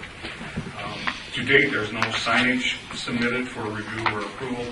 My recommendation for review is to consider that the property may be allowed in the I-1 district. There are a number of conditions that I would attach to that. One is that it actually have a containment fence around the storage yard, that the operation shall not commence before 8 a.m., which is conformant with their submitted information from their business plans. All equipment and materials should be stored in the appropriate locations as delineated on the supplemental plan. The exterior of the property must be kept in a neat, orderly fashion. The operation conforms to the existing deed restrictions and subdivision covenants. That all fuels be stored in the appropriate fuel storage cabinet for the town fire department. And a new access key be placed in the knockbox in coordination with the fire department for that purpose. With those conditions, I would recommend your consideration for approval. This property to the north, contiguous with the city? Okay. And what is the zoning? Do we know what's the same kind of industrial zoning area? Describe the use. Describe the use on the city side. On the city side? Yeah. Pretty much the same as what we're doing. I mean, But it's where they store the high lifts. oh, yeah, well, the Milwaukee High Lift has that's just a little bit east or it'll be west of me. And Okay. they've got all these high lifts that they've got stored outside. I mean, everybody around's got, pretty much everybody in my whole industrial park has outdoor storage. So you're saying this use is consistent with the neighborhood? I would say so, yeah. Being in the service you're in, you do not work on site, you leave the property, correct? Yeah, right. So do you think 8 is kind of harsh? I mean, if they leave at 6 or 7 a.m. because there's a towing company, it comes and goes 24/7, right? Oh, I'll be there at 6 in the morning getting things set up, so there'll be trucks running and crews show up. Yeah, So what did you place in your plan of operation? Because I 8 believe, o'clock is what the petitioner had as his plan of operation. is that what you placed in the plan of operation? You weren't quite sure? Well, no, it could be earlier than that. I mean, it definitely could be earlier than that. I mean, I'm hoping the landscape trucks are rolling out of there by 7:30 in the morning. I guess I've got the same concern about it. I mean, even considering that area and so forth, I mean, I'm not sure I understand how their request rolled that, but I'm not sure when people, and we hope people respond to that honestly, but they understand that means that if you're in there at 10 to 8% on the sheriff and you're going to jail type thing, and I've got a concern about that as well, because I don't think that's realistic in that kind of area, that there's no activity before 8 o'clock. I would hope that most of the people in there would be working before then in that I area. hope we have jobs by 8 o'clock in the morning. Yeah, that was just probably an oversight on his part. What time would you like us to picking amend up your salt. request to? If 6 a.m. is okay, that's okay To with me. 8 p.m.? What time do you I'll tell you, operate? if we snowplow in the wintertime, so Uh-huh. we could be there at all hours of the day So and you're night. at 24/7 potential. Pretty much. And who else is at 24/7 in that area? The town of Waukesha picks up salt. That's right. Who Interstate else? Sealand. Yeah. And the towing company right next door, I'm sure he's Right. 24/7. I don't believe we have a time restriction on any unit in that. It's part of the conditions. I mean, they've reported times in their application, but I don't believe we've ever made a time condition, one of the conditions in the industrial area. Well, I think when you have a plan of operation, that kind of drives what the expectation is in the event that there is a complaint. Then we go to what was approved. So this is the time to flesh that out. So you would prefer 24/7? Please. Okay. And it's worth 365. It's worth noting there are no residential neighborhoods in their proximity. 24/7, 365. Okay. Yeah. All right. Any further discussion? Yes, Mr. I think one of the recommendations is a containment fence. Yes. Can you talk to Mr. Dupler about that? What is that? What exactly does that mean? A cyclone fence, just to keep people out and to keep your operation in. Your neighbors across the street have one. I don't have one. Does that mean I have to put one on my property also? Before tonight, you didn't have outdoor storage and operations in the parking lot. Is that something that we're going to have to? So you're saying I need to put a cyclone fence around? This is for the Plan Commission's consideration in the I-2 district where your type of use is allowed. It is a requirement. Is that something I'm going to be required? I mean, I don't have it now. I guess I'm just wondering. If it's a requirement and it's approved, then that's a requirement of the condition of this operation. Okay. So outdoor storage just sometimes change, what you're allowed to do on your property and what the requirements are. Now, does that have to be fully contained, the entire property, or just to screen? Just the storage yard. So it's a matter of connecting the two buildings with the cyclone fence across the north and east property lines. To make sure that he understands. What's the distance? I'm not sure what you're talking about. Why don't you show him a picture on your map there? Are you talking between the two buildings, or are you talking fencing that entire backyard? The area here where your outdoor storage and equipment storage are going to take place, I would recommend just run on the cyclone fence at the edge of the asphalt from this corner of the building around to that corner of the building. Just so it's Okay, and then this whole area here is wide open? This whole area here does not need to be screened. I would suggest it's up to you whether or not you want to put a gate there. Raining it You're putting up a containment fence to keep people out and keeping kids with nefarious notions away from your equipment. How's that? But he's actually going to have very little outdoor storage.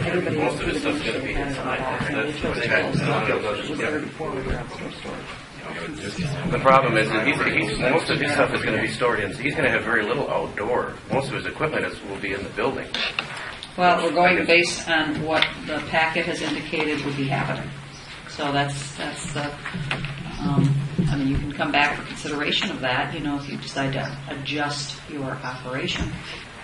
But if you're going to be outside, I believe Interstate Steel has the same thing. I know where the salt is, had a complete fence around it. I mean, they've closed it up now for security, but that was allowed outside storage, and that had a fence as well.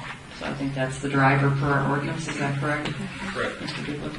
So technically, this use isn't in that district. It is up to the Plan Commission to say, yes, it is a non-detrimental use in the area, but I believe your point is you need to go along with the requirements of that district.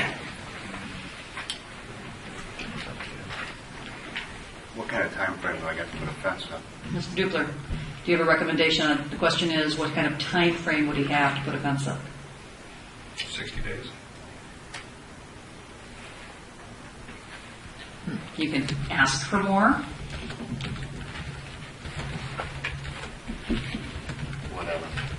How high would this? Do you need more than that? No, I need to think about that a minute. Okay. See what it's going to cost me to put a fence up. Okay. Yes, Mr. So you don't care if it's shut off at the driveway or not? I mean, that's how people drive in and... It's a screening area. It's, the spirit of the ordinance seems to be containment so that there's a clear boundary to where the storage area is, not so much controlled access. Screening seems to be the other part of it. And the necessity for screening in this case, your unique situation is that the buildings are a shielded area, so there's no... Oh, you can't hardly see it when you drive down the road. Right. You can't see it from 164. It's buried in the corner. Yeah. That's correct. That's the ordinance. The ordinance guide doesn't mean the ordinance is always great, but yes. Do you have Mr. comment, Mr. Bucco? I understand what our ordinance says, but we haven't made anyone in there do that. I understand that the sealant company did it. That was their choice to do it, though. That wasn't something we forced upon them. No, it was already there. It was already there. What they did is The front part wasn't there. That's correct. They chose to do But that. they're not being asked to do the front part. They're just being asked to do the back part. Right, and that's but we haven't asked any of the other folks in there to put fence up. I mean, all along Highway 164, they have outdoor storage, and they have fences. Mr. Dupla. Yeah, the golf cart, the Midwest golf cart, they've got no fence around all, they've got all kinds of golf carts. They've got Over no by fence. Stretch and over there along 164, none of that has fence. How large of an area would it be for the storage? Could you downsize the storage area? And Well, the game plan, this building's big enough to put all of our equipment inside. So the only thing that should be outside, there may be a bucket truck that stays outside, but the outside storage will be 4, 5, 6 bins of materials that we're using. That's This is outside storage. This is where our salt shed is today. Can we do an approval based on further verification of the requirements under the code? I was just looking to see whether or not the planning commission has latitude in this regard. They have fence stars. I understand what the ordinance says. So there's a fence. Well, we do have to follow our ordinances. And when they're not correct, then we need to change them, which would be actively doing. And then it comes down this way and comes right back. But all of these, you know what? I'm going to add my 2 cents to this because we do have. I mean, just about every business in there has their outdoor storage. I mean, we'd have to go in here and put everybody on the non-compliance report. No, not really, because it's whenever they were approved, if the requirement was there at the time. I'm not sure if there was any change. That's why I was suggesting perhaps that we could do a conditioned approval based on verification of conditions in that area, and if there's any other considerations that you find in our zoning that may give some latitude, on that particular requirement, given the circumstances of this particular screening and the neighbors and the screening that they might have that might contribute to this, or your elimination of some of the outdoor storage to eliminate the need for it as well. I mean, I don't know how we construct that particular motion. Jamie and I could look through the records and find out what, if any, requirements were conditioned for previous approvals in that industrial subdivision. Okay. I think it's only fair that if there had been a standard for implementation of a fence or other outdoor storage areas, that these petitioners have to come up with the same solution. If those other entities elected to put the fence up without direction from the town, for instance, for their own security purposes, I would suggest you could waive that restriction and allow the petitioner to proceed with an unsecured yard at his own risk. Okay, or maybe just the area where the storage will be, not the entire. I mean, if it's a 20 by 40 area type. Sure, that's probably impractical for his access to the storage bins and such. If we're more concerned about the shielding from the GIS map, the backside of your storage area is all trees. Yeah. I mean, it's a forest, and the other side of your yard is the back of your neighbor's building, and then you've got the 2 buildings set on side of it. I mean, you've got to kind of come around, and the neighbor to your east, I mean, he's got outside storage like you can't imagine. Right. All right, write that down, somebody. He's got a train car out there. All right. Well, I mean, Crazy I think that's what Roger is trying to say, is that he can provide some latitude in seeing what's happened in the past. But, I mean, the problem is we have an ordinance. We're supposed to follow our ordinance. I don't know what has been done historically, but I think we can allow some latitude, as Mr. Dubler suggested, to meet with the clerk, perhaps talk to Planner DeLacy, just as some background, and see what has been required in the recent past. You can identify what you really need for outdoor storage, and we can provide perhaps a conditioned approval based on planner recommendation, based on the information received in doing your research. Certainly, I can report back to town board in 2 weeks. Are you planning an immediate entry into this property? I'm waiting for somebody to move out. So what's your time frame? Do you have time for 2 I weeks? see, the problem is I have a tenant in there now that's moving out, but Yes. he's not moving out, which is, I mean, it's going to take him a month to move out. Yes. Okay, this gentleman needs a spot to park his stuff Right. in the meantime. Once Siobhan is out of my building, the bulk of what he has outside will go inside. Well, the good news is, you know what the worst case scenario is, okay? We're trying to get you a reasonable case scenario based on history and what our ordinance requirements are and to make that fit. You know, if there isn't any precedent or if there isn't any good reason not to follow the ordinance, you know the worst of it and you'll need to put in a fence. So I guess you take it at that point, but Unless something just changed here in the last little bit, there'll be some mad neighbors if we have to go put up fences everywhere. mad neighbors. Well, some of the people out in this Well, only area. you are going to have to put up the fence because when they come in for any change, that's when this That's would when come they'll to have to put pass. the fence. Yes. So it doesn't. It's not like we go out looking for these things. It's only when someone comes in for a change of plan of operation. I have a question. What does our ordinance prescribe the type or height of fence? It specifically identified stockade or cyclone fence, 6 foot tall. Okay, thank you. If the planning commission and board wouldn't mind, I would suggest that you approve this conditioned upon staff research and allow final determination by staff. Is there a, That's my motion. that's your motion right there. All right. Is there a second? I second. Mr. White seconds it. Further discussion? All those in favor signify by saying aye. Aye. Opposed? All right. There you go.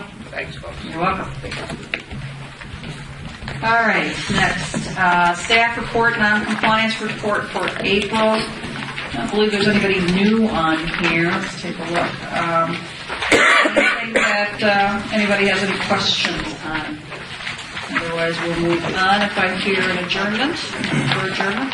So moved. Is there a second? I second. I hear you. There's crux here. All those in favor signify by saying aye. Aye. Opposed? All right, on to the board meeting. Thank you, Plan Commission members. Everybody sign that little thingy. Yeah, the attendance report to be sent back. Everybody's been good. Thank you.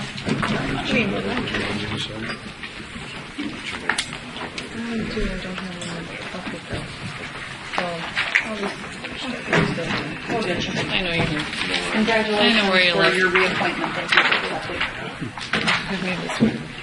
All right, we'll call to order the town board meeting for this evening at about 8:20.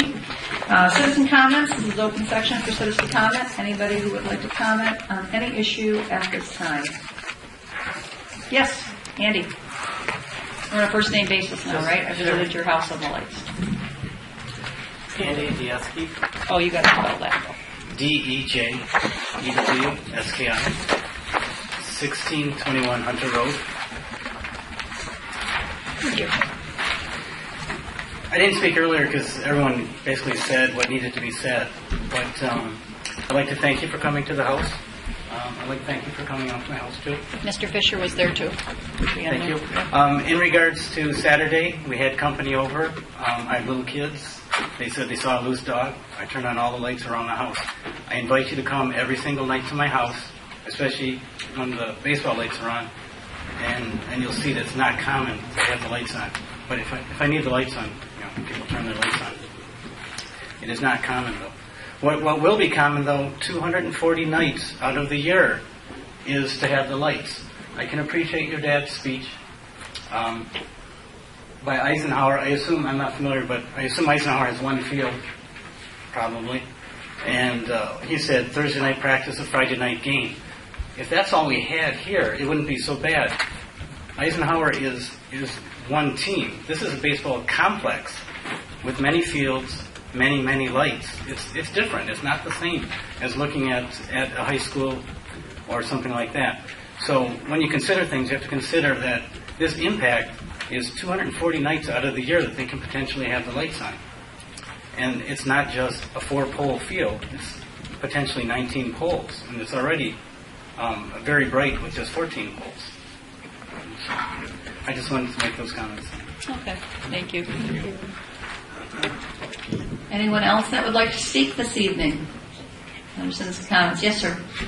Remind us with your name, please, and your address. Okay, it's Rudy Zeilhofer. I live on Milky Way Road, West 229, South 3958. It's a similar comment to what I made before, and I want to say I'm glad the baseball fields are there. I'm glad it's not a subdivision with lots and lots of people, and I think it's a big plus. But the problem I'm having with this is, okay, the PA was on one time. I understand it was a special thing, but what happens when there's a second special thing and a third special thing? What happens now? You want citizens to complain. What happens after that? You said you notify them immediately. What happens then? What happens after the second, third, fourth complaint? What happens when the lights are on past 9 o'clock, 2, 3, 4 times? You know, I think that the fields are there, and it's a good thing they're there, but I think it should be black and white. If it's 9 o'clock and the lights aren't out, if that's the time you decided, and I believe it's the time you decided, there should be, the first time is this, second time is that, third time is that. There should be something. I think you need something. What really bothered me was the tree expert over here saying that the landscaping is better than if it was bigger trees or whatever he said. I can tell you that if it's a 3-inch tree, it should be a 3-inch tree. If you wanted a 2-inch tree, it should have said a 2-inch tree. The thing is, he agreed to this. You told him that, and now you're just looking the other way on these things. What else are you going to look the other way on? That's what I'm concerned with. What's going to be next? What are you going to allow next time that you're just going to decide that that's okay? It shouldn't be that way. I came to all the meetings, and 2 meetings ago, one of the stipulations was the landscaping has to be done to get that conditional use permit. A different city attorney, there are 2 of you here at the meeting, said, well, we have that covered. If the landscaping can't get done because it's too wet or whatever the problem is, they post a bond. You figure out how many dollars that landscaping's worth, and you post a bond for the balance. I would assume that's done. I'm not sure that is done. Okay. I just want to make sure that whatever you agreed to, and again, the fields are there, great, but just make sure that everything gets followed. I don't want to see 2 or 3 years down the road that all of a sudden lights are on till 10, or that there's going to be alcohol consumption, or whatever it is, or the PA is going to come in.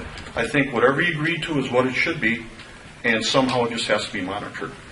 I have one other thing to say. I went to a game last night, and I thought it was great being there. It's a beautiful complex. God's son was playing. I went and watched him. When I was leaving that place, one thing scared me. I think you should be concerned with is that pond. I'd be worried about all those little kids running around that pond. There are kids playing in the pond. The adults are watching the baseball game, and I'd be really concerned with that. I don't know when there's a lawsuit, who's going to get sued? 5 Diamonds, or you guys for allowing it? I don't know. But there's a pond out there with kids playing in. And I'm not trying to cause trouble. I'm trying to stop trouble. I'm trying to make it so nobody has trouble. So, thank you. Thank you. All right. Any other citizen comments? Tom, we have his address on file. We do. You want to hear it or no? I'm good. Okay. Just a couple things, and I know I'm not here to get answers, but I know for a fact the pedestrian lighting was turned in throughout this 2-year process. I know the first time we turned it in, our engineer had the light pole in the swamp. Might ring a bell. And then the next meeting, yeah, and then the next meeting, it was put in its appropriate spot with the photometrics of those pedestrian lights. Tom, who produced that document? JRM Engineering.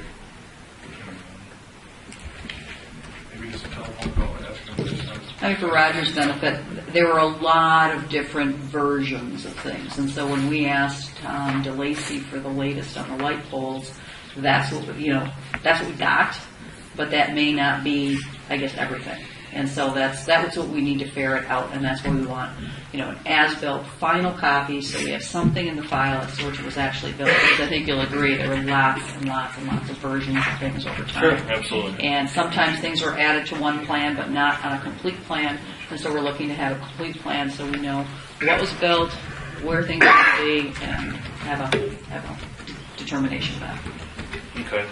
And then just obviously we're towards the end of this road, so to speak, of construction and coming up on our 1-year review. Hopefully that's, no offense, the only time that we see you guys in this area. You're always welcome to come to the ballpark.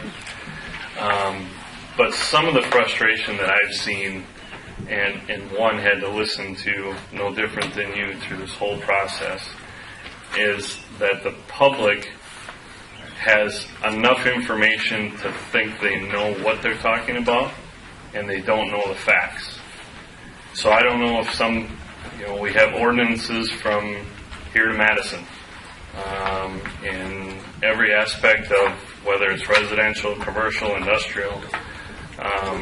But I'm sure just like you and I, you get tired of listening to the alcohol and the lights being longer and everything else. And I guess I'm just up here to possibly put something in line that would, what the public knows is the truth, and I don't know if that can be done on your end.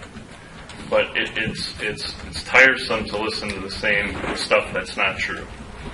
And I know that the people that have been against this, they do get information. They come up here with, I saw one person with your letterhead. So I don't know how this gets out. Some stuff gets out and some stuff doesn't. It's on the website. Okay. I mean, everything is public, so whatever people have is on the website. They download it, I would assume. Okay. And then, lastly, it's happened a couple times in here, and I just asked for another ordinance of rudeness in this room. I've had to sit and listen, again, just like you, for 2 years, and I've sat there and listened. I wasn't rude, I wasn't obnoxious, and every single time we've been in here in a public hearing, we've had someone that represented the Ball Diamonds and had rude people talking above them.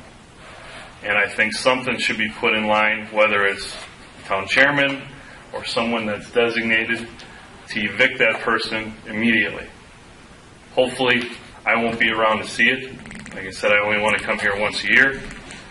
But this is for the people behind me that are coming and are going to have issues with other people, whether they're city residents or town residents. If they don't have the decency to sit and listen, they shouldn't be welcome.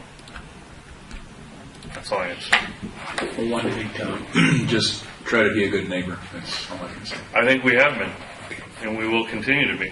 Okay, I'm glad you're here. So, thank you. All right, still part of citizen comments. We can talk to Mr. Kalnick and his wife during the process if we have questions.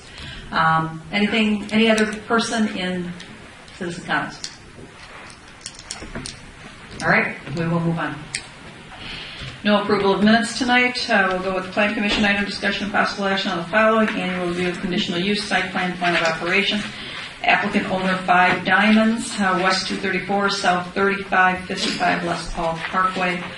There were a number of recommendations based on the report from Mr. Dupler. Discussion on 5 Diamonds review.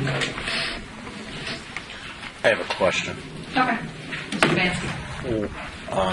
Comment first and then a question, if I would. Can you talk into the microphone? Sure. I'm going to steal yours because it's close to me. As our community enters into a discussion shortly about the Bradley Center and public funding versus private funding of an athletic complex, I wanted to commend the developers of 5 Diamonds for putting up their own money, their investors' money, to put this project together.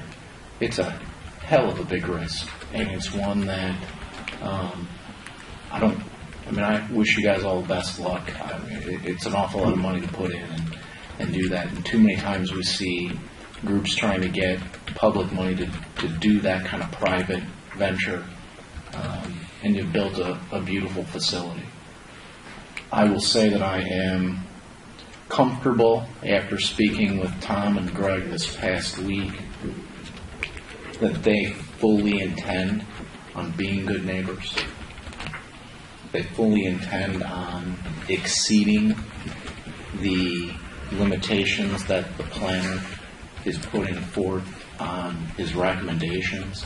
Specifically, I don't think the neighbors care about really the width of the tree. I mean, I'm not trying to minimize that issue, but if we have a 2-inch tree or a 3-inch tree and you're sitting on your deck or Sandy Hahn is on his deck, I don't think that that's really going to bother Sandy or anybody else that much. But what I've heard from these gentlemen has been that they intend to pay attention to those lights.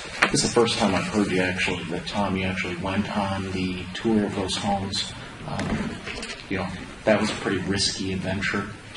Probably weren't, hey, welcome to my house. I think they're trying to display that they're going to be stand-up neighbors, and I'm disappointed that some of the neighbors that have concerns went home. I mean, they've missed out on a full understanding. And so I want to commend you. You got a beautiful facility, and I think that truly in your heart, this was just a conversation between me, Tom, and me and Greg. I really expect that these guys are going to honor their commitments. Are they going to have situations that occur? Probably are, from time to time. And, I think it's not going to be intentional or with disregard to trying to be a good neighbor. I think it's just going to be a true situation that developed. Somebody's injured on the field. Do we turn the lights off at 9:30 so the paramedics can't work on the kid who broke his ankle on the base? I mean, there's going to be stuff that comes up. So I just wanted to share that first piece with you, and then I have a question. The Plan Commission approved this, but what in the heck did they approve? It's just a review. There's nothing to say, I think we're approving the timetable. Why don't you tell us what we approved? I think what you've approved are any modifications to the conditional use. And just off the top of my head, the only real change of the conditional use this evening is allowing the extension for submittal of documents to July 1st. And Hector and I discussed this earlier as to what actually needs to take place from this point forward. Either a new conditional use is drafted or some sort of document needs to amend the existing conditional use so that it's properly recorded. And if just based on the conversation this evening, I don't think there's any true change to the conditional use other than the extension of the limitation or the submittal requirements to July 1st. So this document is basically just extending, if you will, to July 1st the open items, and that's what we're approving is the extension of the open items to July, if it's approved. To July 1st. To July 1st. Well, not exactly.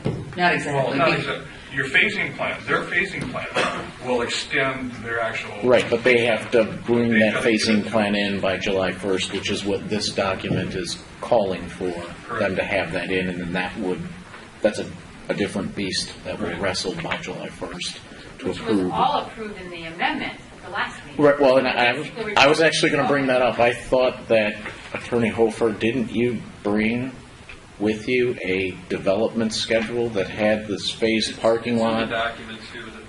And But I don't believe the building was in there. There's a few things that weren't there. That was mainly to do with their request, which had to do with paving, but had to do with what would happen if there was dust. But what it didn't include is their actual indoor facility, which Roger indicated, unless that's part of the phasing plan, they could potentially lose that approval.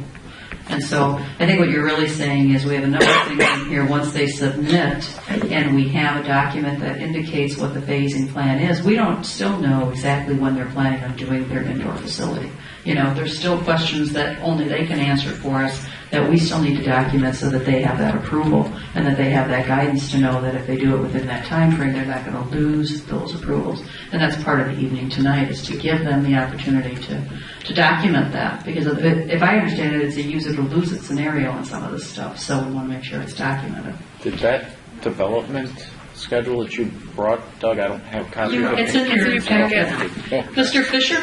Go ahead while I look at my development schedule. Go ahead, look at your development schedule. If I could just briefly, This guy right here. right.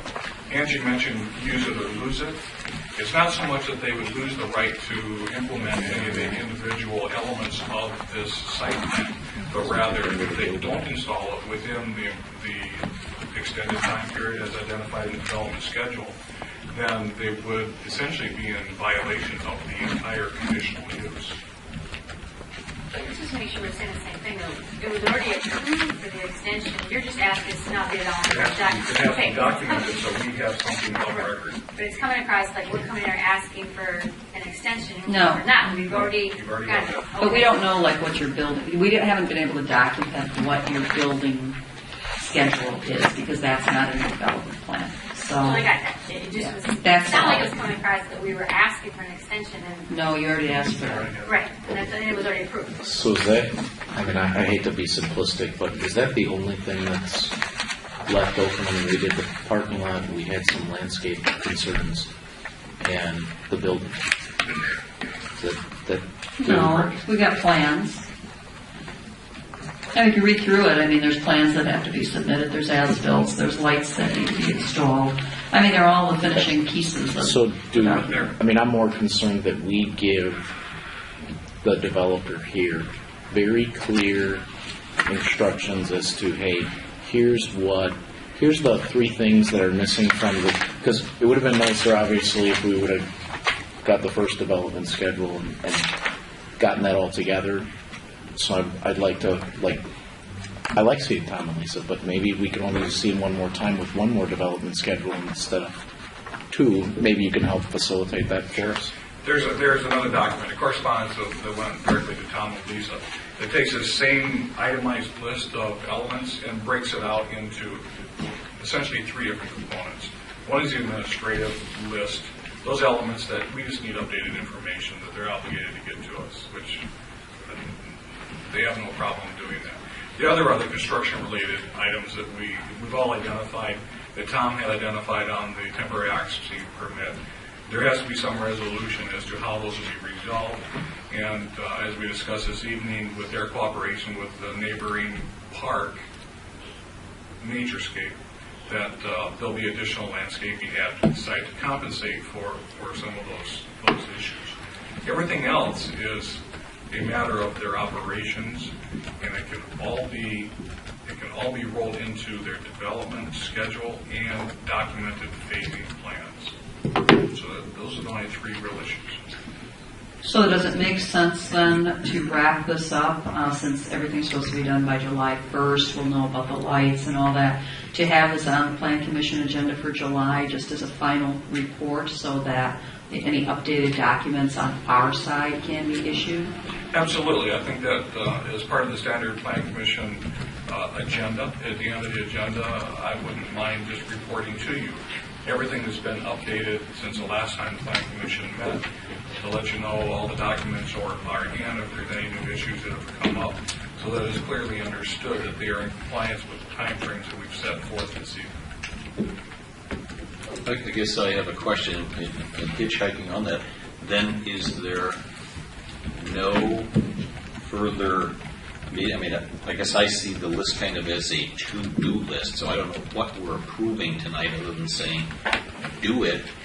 Is the Plan Commission and Town Board not going to act?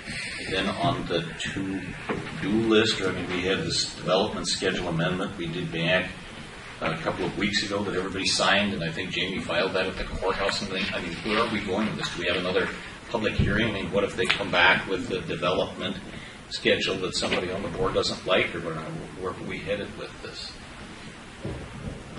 I'm lost, frankly. I'm not sure what you mean. I mean, we've already approved that they can build their building later, and they said 2 to 3 years, so I'm assuming that their development plan will say 2 to 3 years.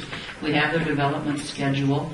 The lights, I think, are probably still the biggest issue that we have a report that, that glare was taken care of. I'm sure a number of us will be there, but I think it's a matter I of guess I'll make housekeeping. it real simple. Is from this point forward, are these simply staff reports? I mean, are there actions or anything by the board from this point forward, or what's the way forward? Well, I think it depends on their compliance with the July 1st date. I mean, I don't see.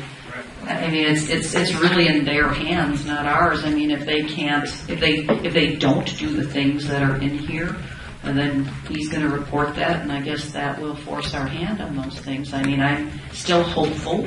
I mean, I'll have to say I was exceedingly disappointed, and I'll use the word exceedingly again, that the lighting review was canceled twice, and I did apologize to those members, that I had to call and say, hey, we're on, and in very short notice say we're off, and I know that the Kelnicks knew I was not happy about being put in that position because I felt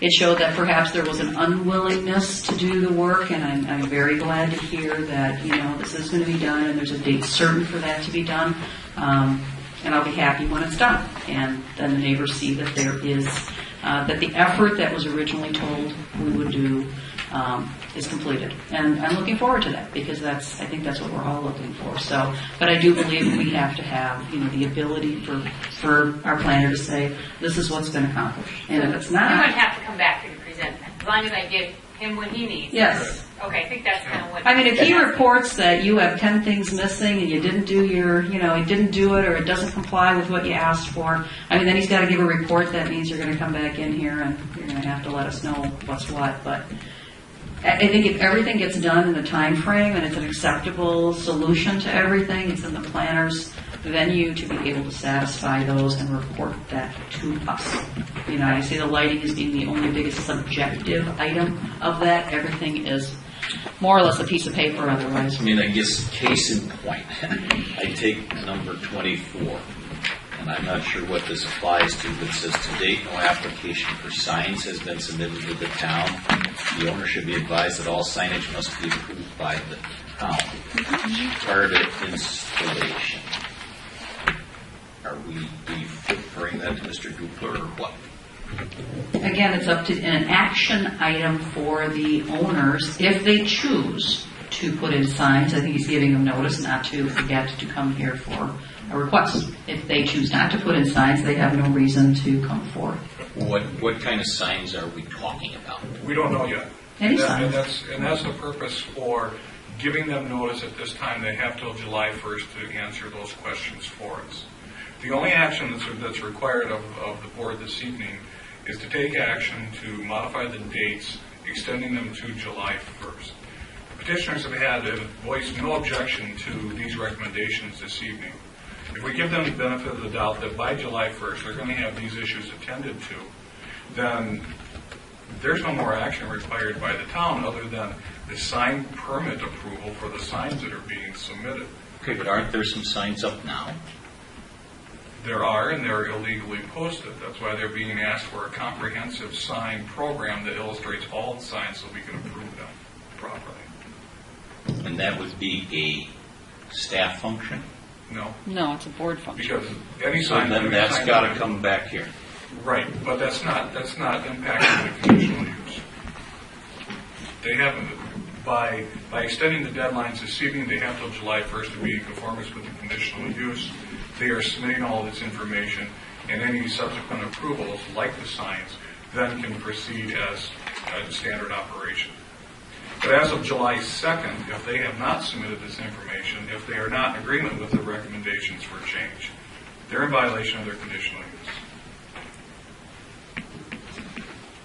I guess I'll ask Lisa and Tom, do you know where you're at on this? You're comfortable with what you My need to do? understanding is we take what we've already all agreed on, so we get it all in one document, and we basically have a very clear plan as to what the phasing project looks like, phase 1, phase 2, phase 3.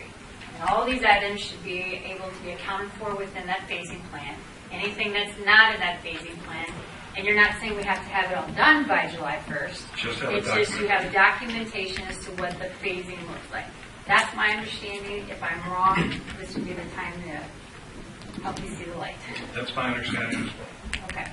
And the sign issue, have you communicated to them what they need to do if they want to have these signs posted, or what that ordinance? I've got how- similar, I mean, that's, to me, that would be what I'll discuss with him to know what. I just want to make Yeah. sure that, because I want to, again, I like seeing you guys, but, let's get this done and.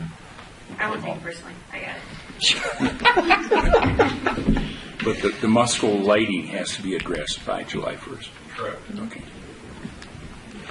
Well, given that, I'll make the motion that we accept the Plan Commission's recommendation to approve and extend these open condition items to July 1st. Second, and the request for discussion. Yes. I noticed on our agenda, and this topic was raised earlier, but it says,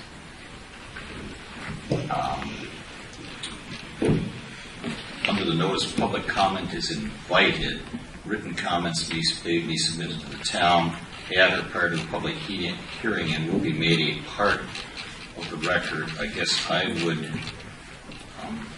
request to make an amendment to the motion that all of the written comments that we have received since the public hearing was noticed, and there are many of those, but they be made a part of the record, because I think we've committed ourselves to shedding the light on all public comment, and I would ask that that be an amendment to your motion. I will accept that as a friendly amendment to my motion. I already placed that. It was requested at the Plan Commission level? Well, Yeah. it was a standard, I mean, we can clarify that, and obviously you can have it in your motion, but for the record, that is already a part of the process. So, even though it's not read here, but it's doubly noted I'm aware. now. as Doubly far as- noted. Doubly noted. Wasn't sure I heard that. The petitioner has a question. I know I have a question too. Go I ahead. don't know if that falls in with there.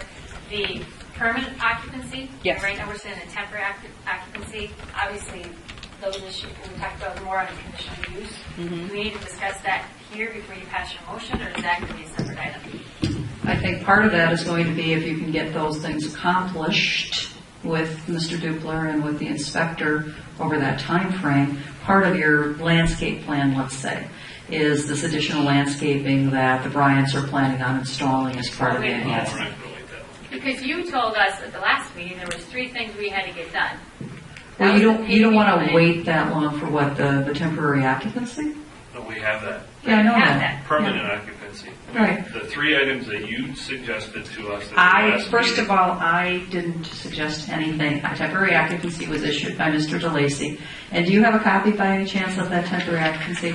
Yeah. One of the items in there, and the reason I was bringing up the landscaping, is I think you can potentially satisfy that landscaping requirement if Roger and, Roger at this point is really a CUP issue, if they can make a recommendation that satisfies that requirement. Otherwise, the letter of the law is going to be for you to rip out those trees and put new ones in. No, So, we'll put in an 8-inch tree. 8.5 inch. 8.5 inch tree. Don't. But you might not have to do that. Yeah. I mean, I think you need to, my suggestion is that you meet with Mr. Dupler and you figure out what can be satisfied as quickly as you can. You have 90 days, I think, on a Right. temporary And then occupancy. He can, He'll make a recommendation to us July 1st. That's not 90 days away. I thought last time the town planner can give the occupancy permit. I mean, that was a discussion you and me and Tom DeLacy had. There's 2 things that go on with an occupancy permit, which has become painfully clear this go around. My understanding is when there is a CU in effect, that an occupancy is based not only on the building itself, the actual structure of the building, but also the requirements of the CU. Is that correct, Mr. Dupler? That's my understanding. Okay. So in this case, you were issued a building permit without taking into account all of the open items under the CU. That was, quite frankly, in my opinion, in error. A building permit? Occupancy permit, excuse me. So your occupancy permit should have addressed, the temporary occupancy permit that you received should have addressed the items that are still open. It does not. But, and that's why you were sent the letter that said, hey, even though you got this temporary occupancy permit, it doesn't preclude you from your requirements under the CU. Right, So we they keep the CU. So I guess They go together. The occupancy permit really requires that you satisfy all the CU requirements as well. It's not just having the building open and passing the requirements of the building itself. It includes all the items under the CU as part of your occupancy. I'd like to see that. I'd like to see what? That law, that ordinance, that the two of them are connected. Your temporary occupancy permit stipulates 5 items that need to be resolved. These have to be resolved before a permanent occupancy permit can be issued. But only because all of the items on the open CU weren't initially addressed in that temporary occupancy. Correct. Your final occupancy permit is also contingent upon a resolution of the outstanding CU items.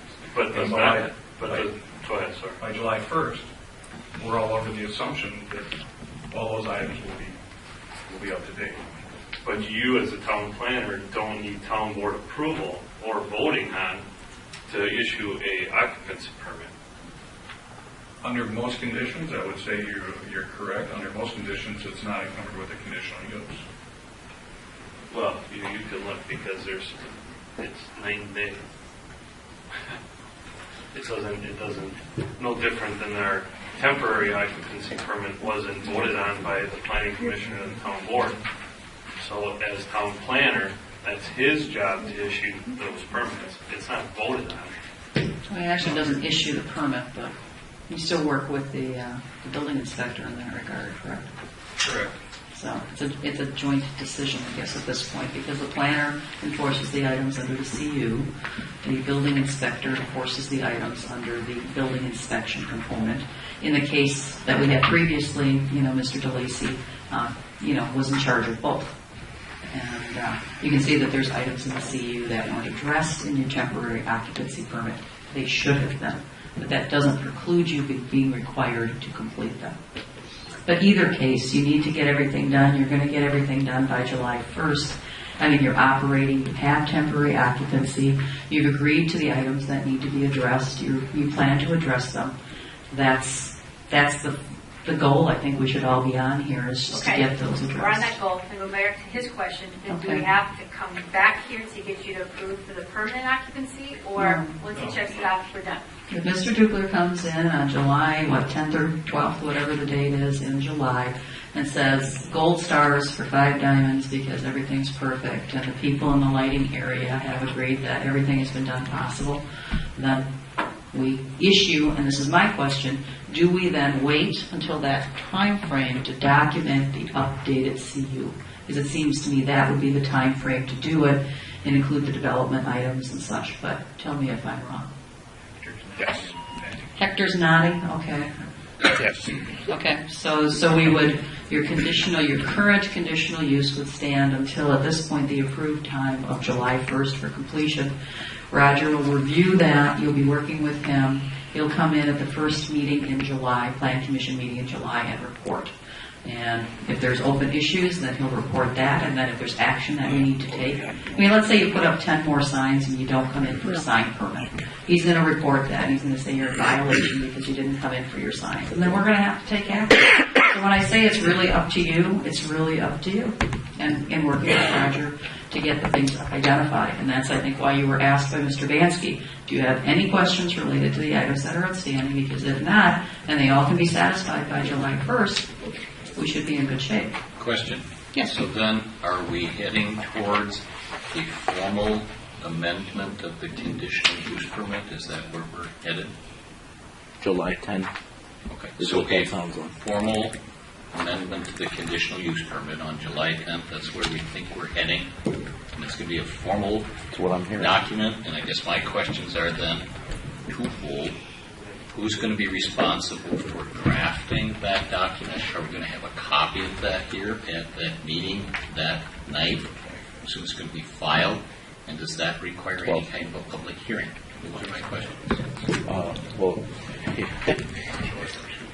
I think it does require public hearing, what's the matter? Or would this public No. hearing that we had today satisfy the requirement of the CUP to hold a public hearing anytime we amend their conditional use permit? Yes, that was the reason for having the conditional use tonight, is so that the public could air their issues. We could review what's happened to date.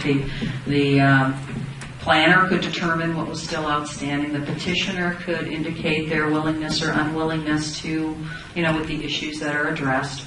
And my understanding would be that the attorney would issue after the report in July, because now we know what the compliance is or isn't, and we have the development schedules, would then issue an amended CU. Is that correct? Depending on what information is submitted, conceivably, it may just be an amendment to the schedule, an exhibit to the CU, or if there are deficiencies, there will be a recommendation for an amendment to the CU. Right now, no one is making any specific recommendation for any modification, because the motion on the floor is to accept the recommendation of the Plan Commission, which was to, in effect, extend the situation until July 1 to allow the operators to meet and comply with the recommendations made by the planner, and to submit documentation in satisfaction of that. I would imagine that after July 1, but prior to July 10th, the planner, 12th, excuse me, we will be meeting with the planner, and we will be making, our office and the planner will be making a recommendation as to any documentation that needs to be modified, and it will be made available to you prior to the meeting. Okay, and I guess just my follow-up question, we have already modified it once with the development schedule, correct? I mean, that was a formal document, we all signed that, that's all been, so that was done once already. That's a document that's been filed with the county clerk and all that type of stuff. Registered. Are we then doing, we're doing then a second amendment? If it is necessary. I can't tell you whether it will be. My hope is that it won't be necessary.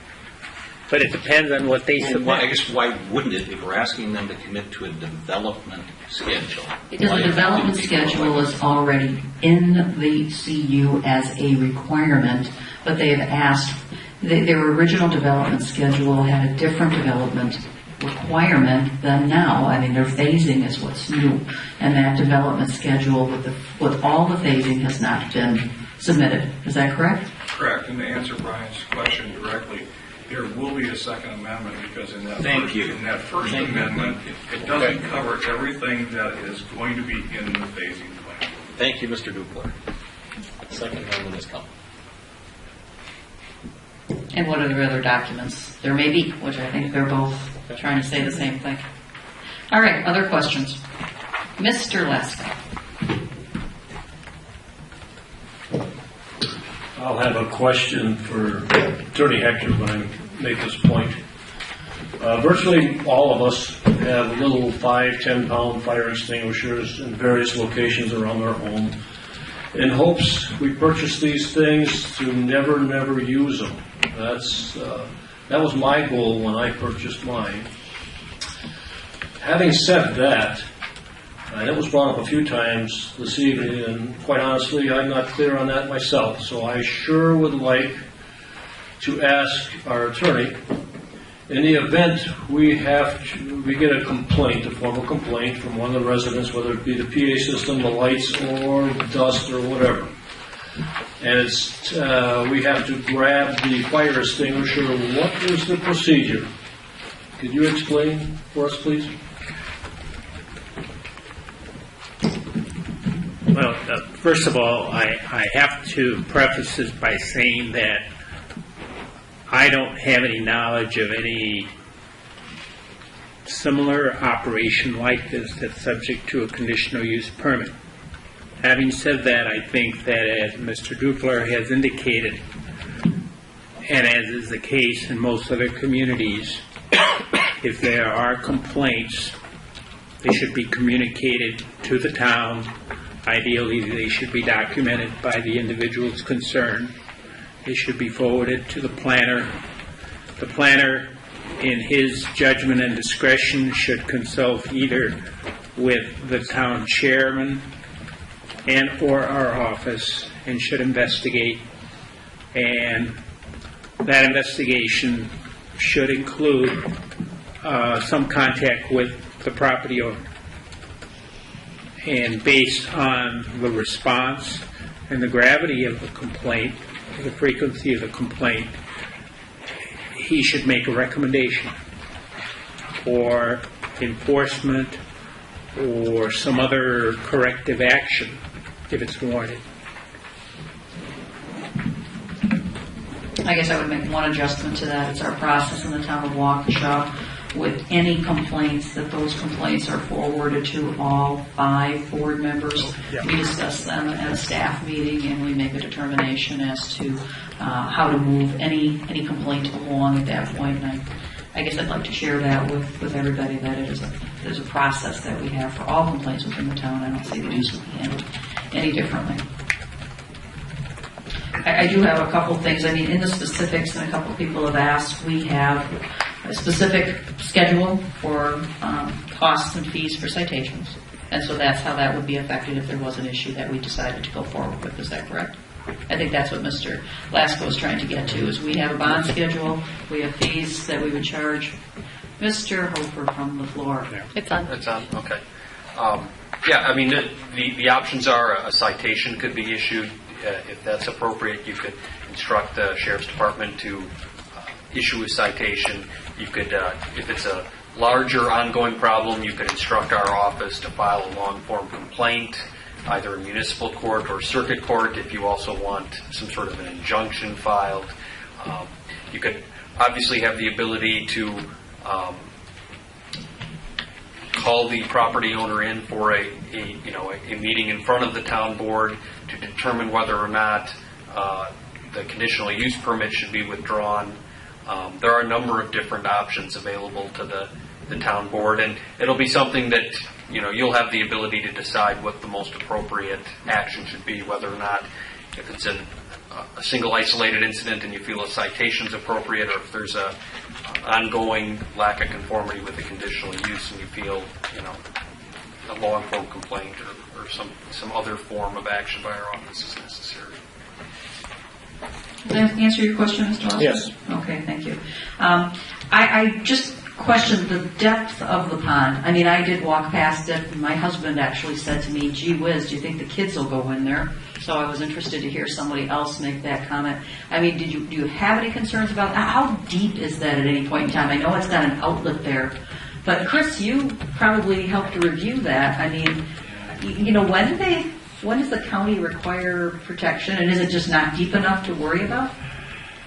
That has been an ongoing issue for, I think, a couple years ago. You probably heard some of the kids over the winters ice skating on detention ponds and thin ice and drowning and whatever. So there's all kinds of, there's probably some legal precedents for doing it and not doing it. Mm-hmm.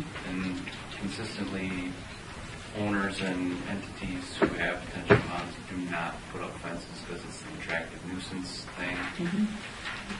There are design features within the pond that kind of make it safer. Okay.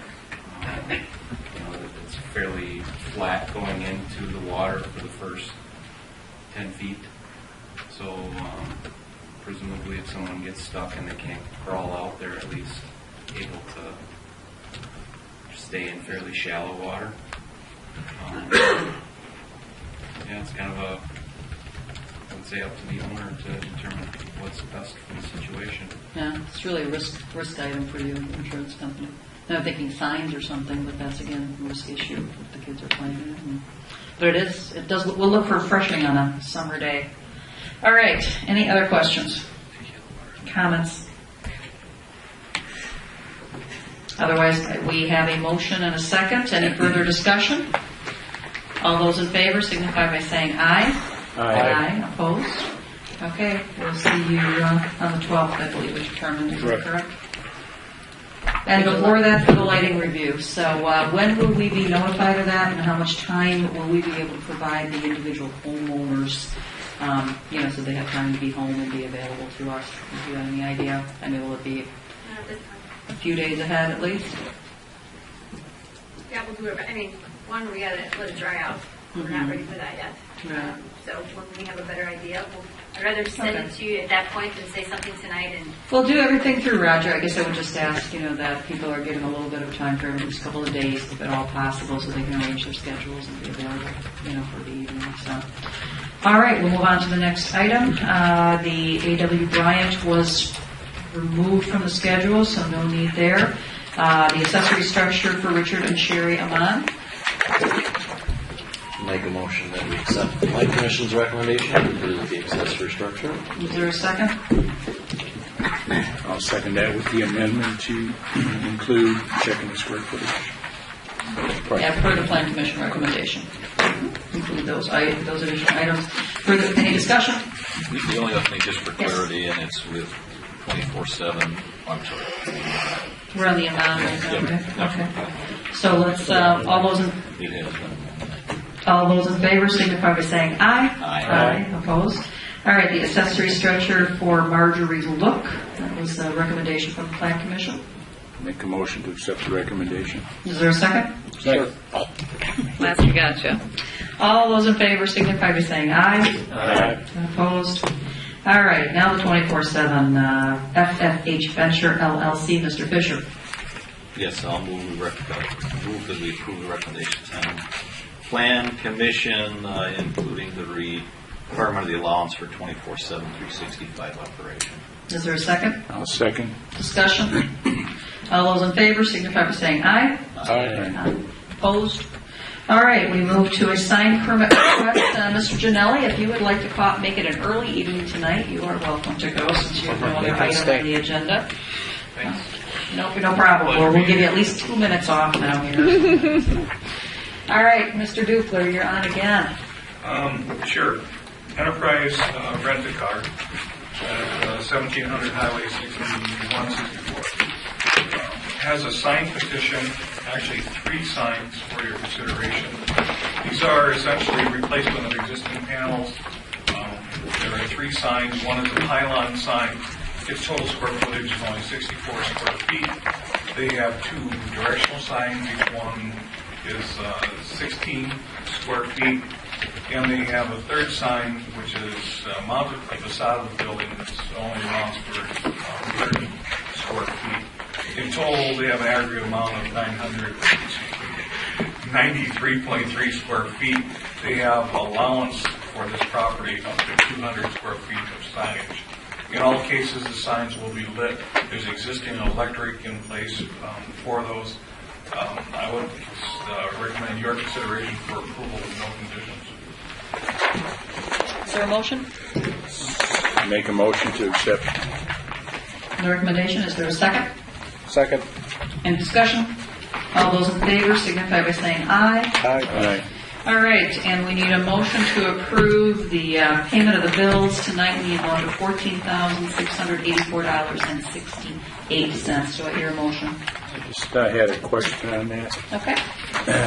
Reviewing today, there's a discrepancy in the amounts. For what? Here we go. Reviewing today, we had $10,069.47. Yeah, it's because you had things to approve last week. There were 2 packets. So last week's you approved whatever was ready at last week's staff meeting. Today you approved whatever was available today. Always 2 together when we do it at board meeting. So the total for the last 2 weeks of what you have approved is $14,684.68. Okay, I'll make a motion to. All right, is there a second? Okay, any discussion? All those in favor signify by saying aye. Aye. Opposed?